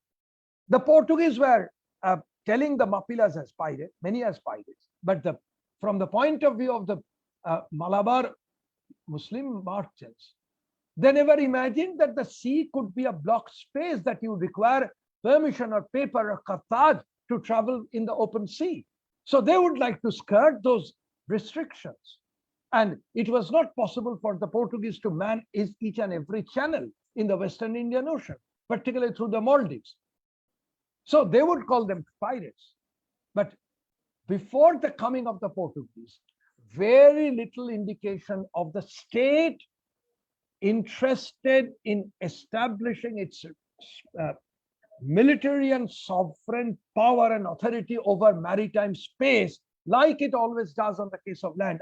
That's why I gave the statement of Sultan Bahadur Shah in the early 16th century from Gujarat. Yeah. The next question is by Gurdas Dhaval, and his question is: Indonesian sea trade encouraged Indian settlements in Southeast Asia. Indic influence persists in Southeast Asia, but is there anything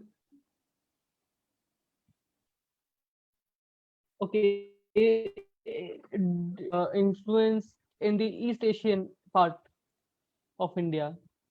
I think that is the question. Gurdas, if you Sorry. can write it again.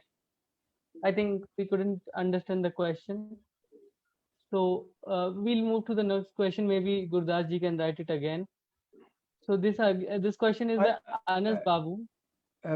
Just one moment. I should point out here one of the rare exceptions to the general pattern I discussed, that the Indian political authorities were not very keen on the expeditions. See, the Cholas were definitely an exception, but even then, the Chola naval power, the expeditions, the Kalaram expeditions and Sri Lanka. In Kalaram expedition, not a single place was annexed. Sri Lanka, yes. But Kalaram, not 12 places in South Maritime, Southeast Asia, none of these were annexed to the Chola Empire. And the entire design was to carve the importance of Srivijaya as an unavoidable intermediary, commercial and geographical intermediary between the Song China and the Cholo Coromandel area. That in order to minimize the importance of Southeast of Srivijaya, this was undertaken, and the importance, and it is quite clear that after 1025-26, there were a significant diminishing in the number of the Srivijayan embassies regularly earlier sent to the Song court. So the Cholas actually tried to do that, to minimize the importance of Srivijaya as an intermediary and to minimize the importance of Srivijayan diplomatic presence in the Song court. That they tried to do. Yeah. Yes, please. Yes, sorry, the other question I forgot to mention about the Cholas. So we'll take, I think, 2 or 3 last questions for the evening. There are many, or I think there are more than 15 questions. So, you may please tell the audience, I'm very deeply grateful that they are interested in discussing. They may write to my email. Please pass on to them my email. I'll be very glad to answer their queries to the best of my ability. I don't have all answers to all questions, but I'll try my best through an email. If time doesn't permit, I'll be very happy to do that in writing. You can easily pass on my email to them. Sure, sir. So those of you who want to ask questions, they can send us a message on Facebook or Instagram, and we'll share Professor Chakravarti's email to them so that they can ask the questions directly. So we'll take 3 last questions for the evening, then because it's already 2 hours, and yes, and sir must be very tired answering all those questions. This question is by Anas Babu, and the question is, sir, why the Coromandel coast, especially Kayal, imported huge number of Arab horses as compared to Malabar coast? If the Malabar coast was a stopover due to diverse monsoons, how they sailed to Coromandel? Through land route or after sojourn at Malabar? No, I think the reason for so many horses being brought to Coromandel, particularly the Pandyan kingdom, and that is writ large in the accounts of Marco Polo, in the accounts of Ibn Battuta, also in the accounts of the later writers like Abdul Razzaq. They mention the earlier situation that this is also, I think, I forgot the name. There is another Persian travel account. because the Pandyan realm in the southern part of Coromandel is the most important polity. In the post-Chola times, the Cholas were fading out. The Pandyans were becoming the most formidable political entity in the Coromandel area from the late 12th century onwards. And for this importance of this polity as the regional formidable power, cavalry was absolutely indispensable. And cavalry, for that, top quality horses at a fabulous price were purchased by the Pandyan rulers. And there is an account where it says per year at least 10,000 horses were brought. The point is, from Aden or Persian Gulf area, by following the monsoon, it is easiest to reach the Malabar coast. And from there, it is taken overland to the Coromandel area, because the inscriptions of these Kudurei Chettis are not found in Malabar. They are always found in Coromandel area. So they are the suppliers, the inland indigenous suppliers of horses brought from overseas, particularly from Aden, Siraf, Aden, Kish, Hormuz, Oman, this area. But the actual handling, overland handling to the stables of the Pandyan court is done by this indigenous component of this trade. It is mostly overseas and then from Malabar to Coromandel by overland routes.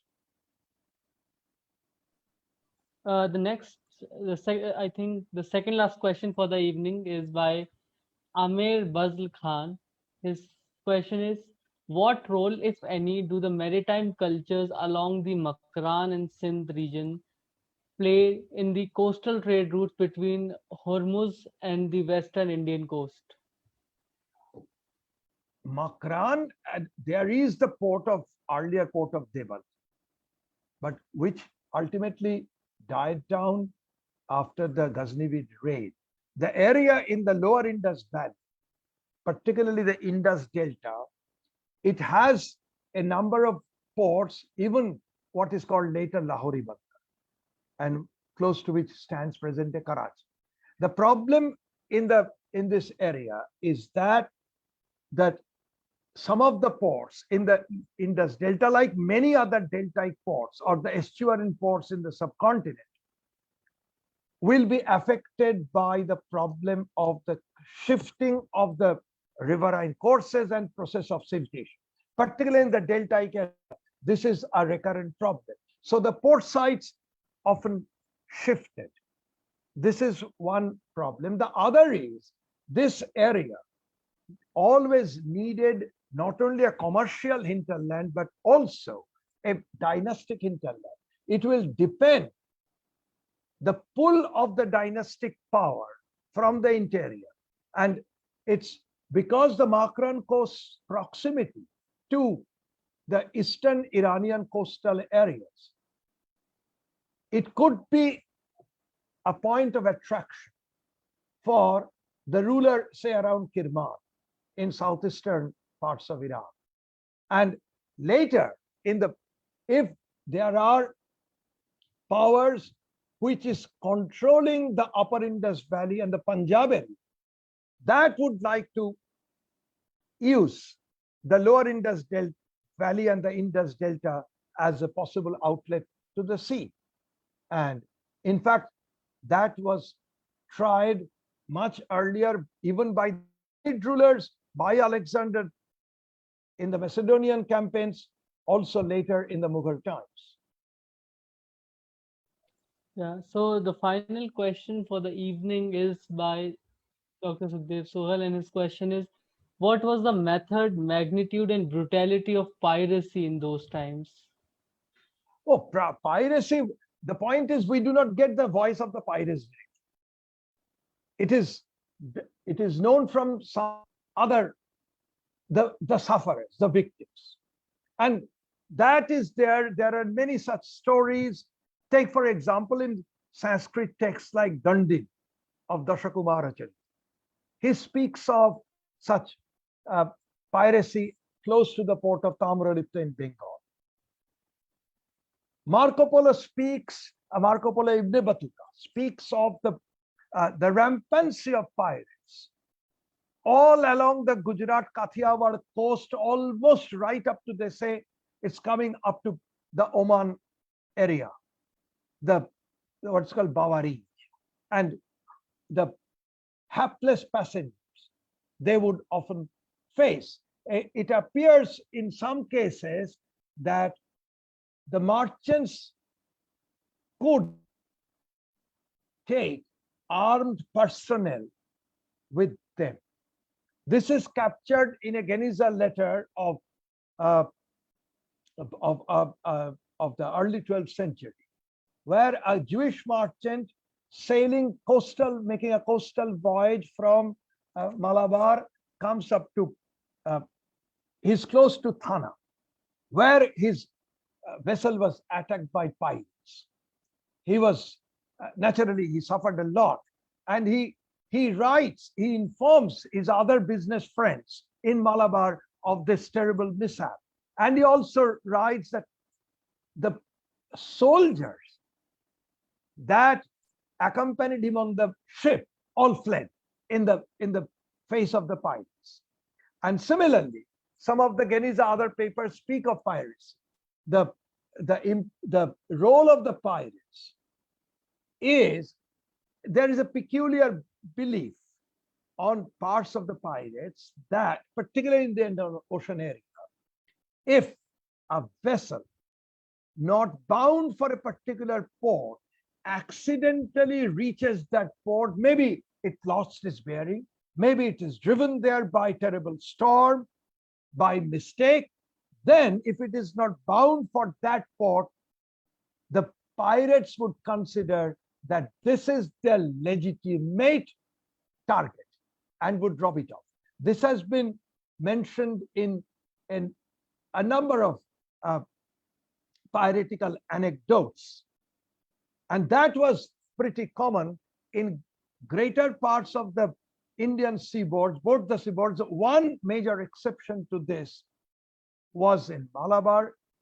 Piracy was known, but this looting of a ship which was not meant for a particular port but mistakenly reached that port was protected from piracy in Malabar, and particularly looms large in our period, which we covered today, is a remarkable inscription of nearly mid-13th century, 1245 exact, and it's called Motupalli, pretty close to what is present-day Masulipatnam in Andhra coastal area, where the local ruler, a powerful ruler, Ganapati of the Kakatiya house, he issued a stone inscription unique in its character and its statement. It's called an Abhaya Shasan, an official charter, administrative charter of Abhaya, a security. Security to whom? Security to the passengers, Samyatrike. Security from whom? From the pirates who used to loot the ships, unintended for this port, but he stopped this rampant piracy. And in this Abhaya Shasana charter of security, give a list of the fixed taxes, revenues, tolls and customs to be imposed on specific items. And by that, he, at least temporarily, puts a stop on piracy. What is interesting, nobody knew about Motupalli. But by the end of 13th century, by 1290s, Marco Polo is full of praise for not only the port of Mutfili, obviously it is Motupalli, which is in Marco Polo's account, because Mutfili is as one of the finest of ports, sending out very best of diamonds, possibly from the Golconda diamond fields, and excellent textiles. We never heard of Motupalli before 13th century. This was a port possibly developed because of the security given by administrator, and Ganapati is not a coastal ruler. His seat of power is in the inland areas of present day Telangana. He's from his seat of power is Warangal, but he is aware of the importance of the coastal tract for its revenue yielding potentials, and that's why the Charter of Security, to put an end to this rampant piracy. But this is a very, very unique document. Not many such parallels can be available. Yeah. So thank you so much, Professor Chakravarti, for taking out so much time for delivering It's this. a pleasure. It's a pleasure for. It was truly an honor to host you this evening for such an amazing lectures, one of your favorite themes in Indian history, and Yes. for answering almost every question that we had. And those of you who have questions, they can send us on email. We'll forward that to Professor Chakravarti. He'll get back to you on email, and you can have a conversation with him there. So thank you so much, everybody. Thank you so much, Professor Chakravarti. And for those of you who are new to Carvans, please consider subscribing to it. We are a group of students trying our best to promote professional history among the masses in times of WhatsApp university forwards, where fake narratives of history are promoted, maybe to promote hatred among communities, maybe to portray a wrong image of history or glorification of history. And we need fact-based, evidence-based history to be promoted among the masses. So help us in reaching out to more people, share the video with your friends and families, ask them to listen to the lectures. And if you have any question for Carvan, send it to carvanheritage@gmail.com. That's our email address. We'll get back to you there. Thank you so much and have a great evening ahead. It's a great pleasure. My very best wishes to everyone. Please stay safe and well. Take all possible precautions. I know virtually there is perhaps no family around us which has not suffered some kind of loss in this completely uncertain, chaotic, and I must say, in most cases, a man-made disaster. We are not fighting always against an unknown virus, but it is almost injected on us by the short-sightedness of many of the important persons in this country. And so we have to protect ourselves. So please stay safe and well, take all possible precautions, and let us carry on our exchanges. That is our lifeline, and we shall conquer this virus. Thank you very much. Thank you so much, sir. And everybody, please be safe and healthy. Get vaccinated if you can, and have a great evening ahead. Yeah, bye.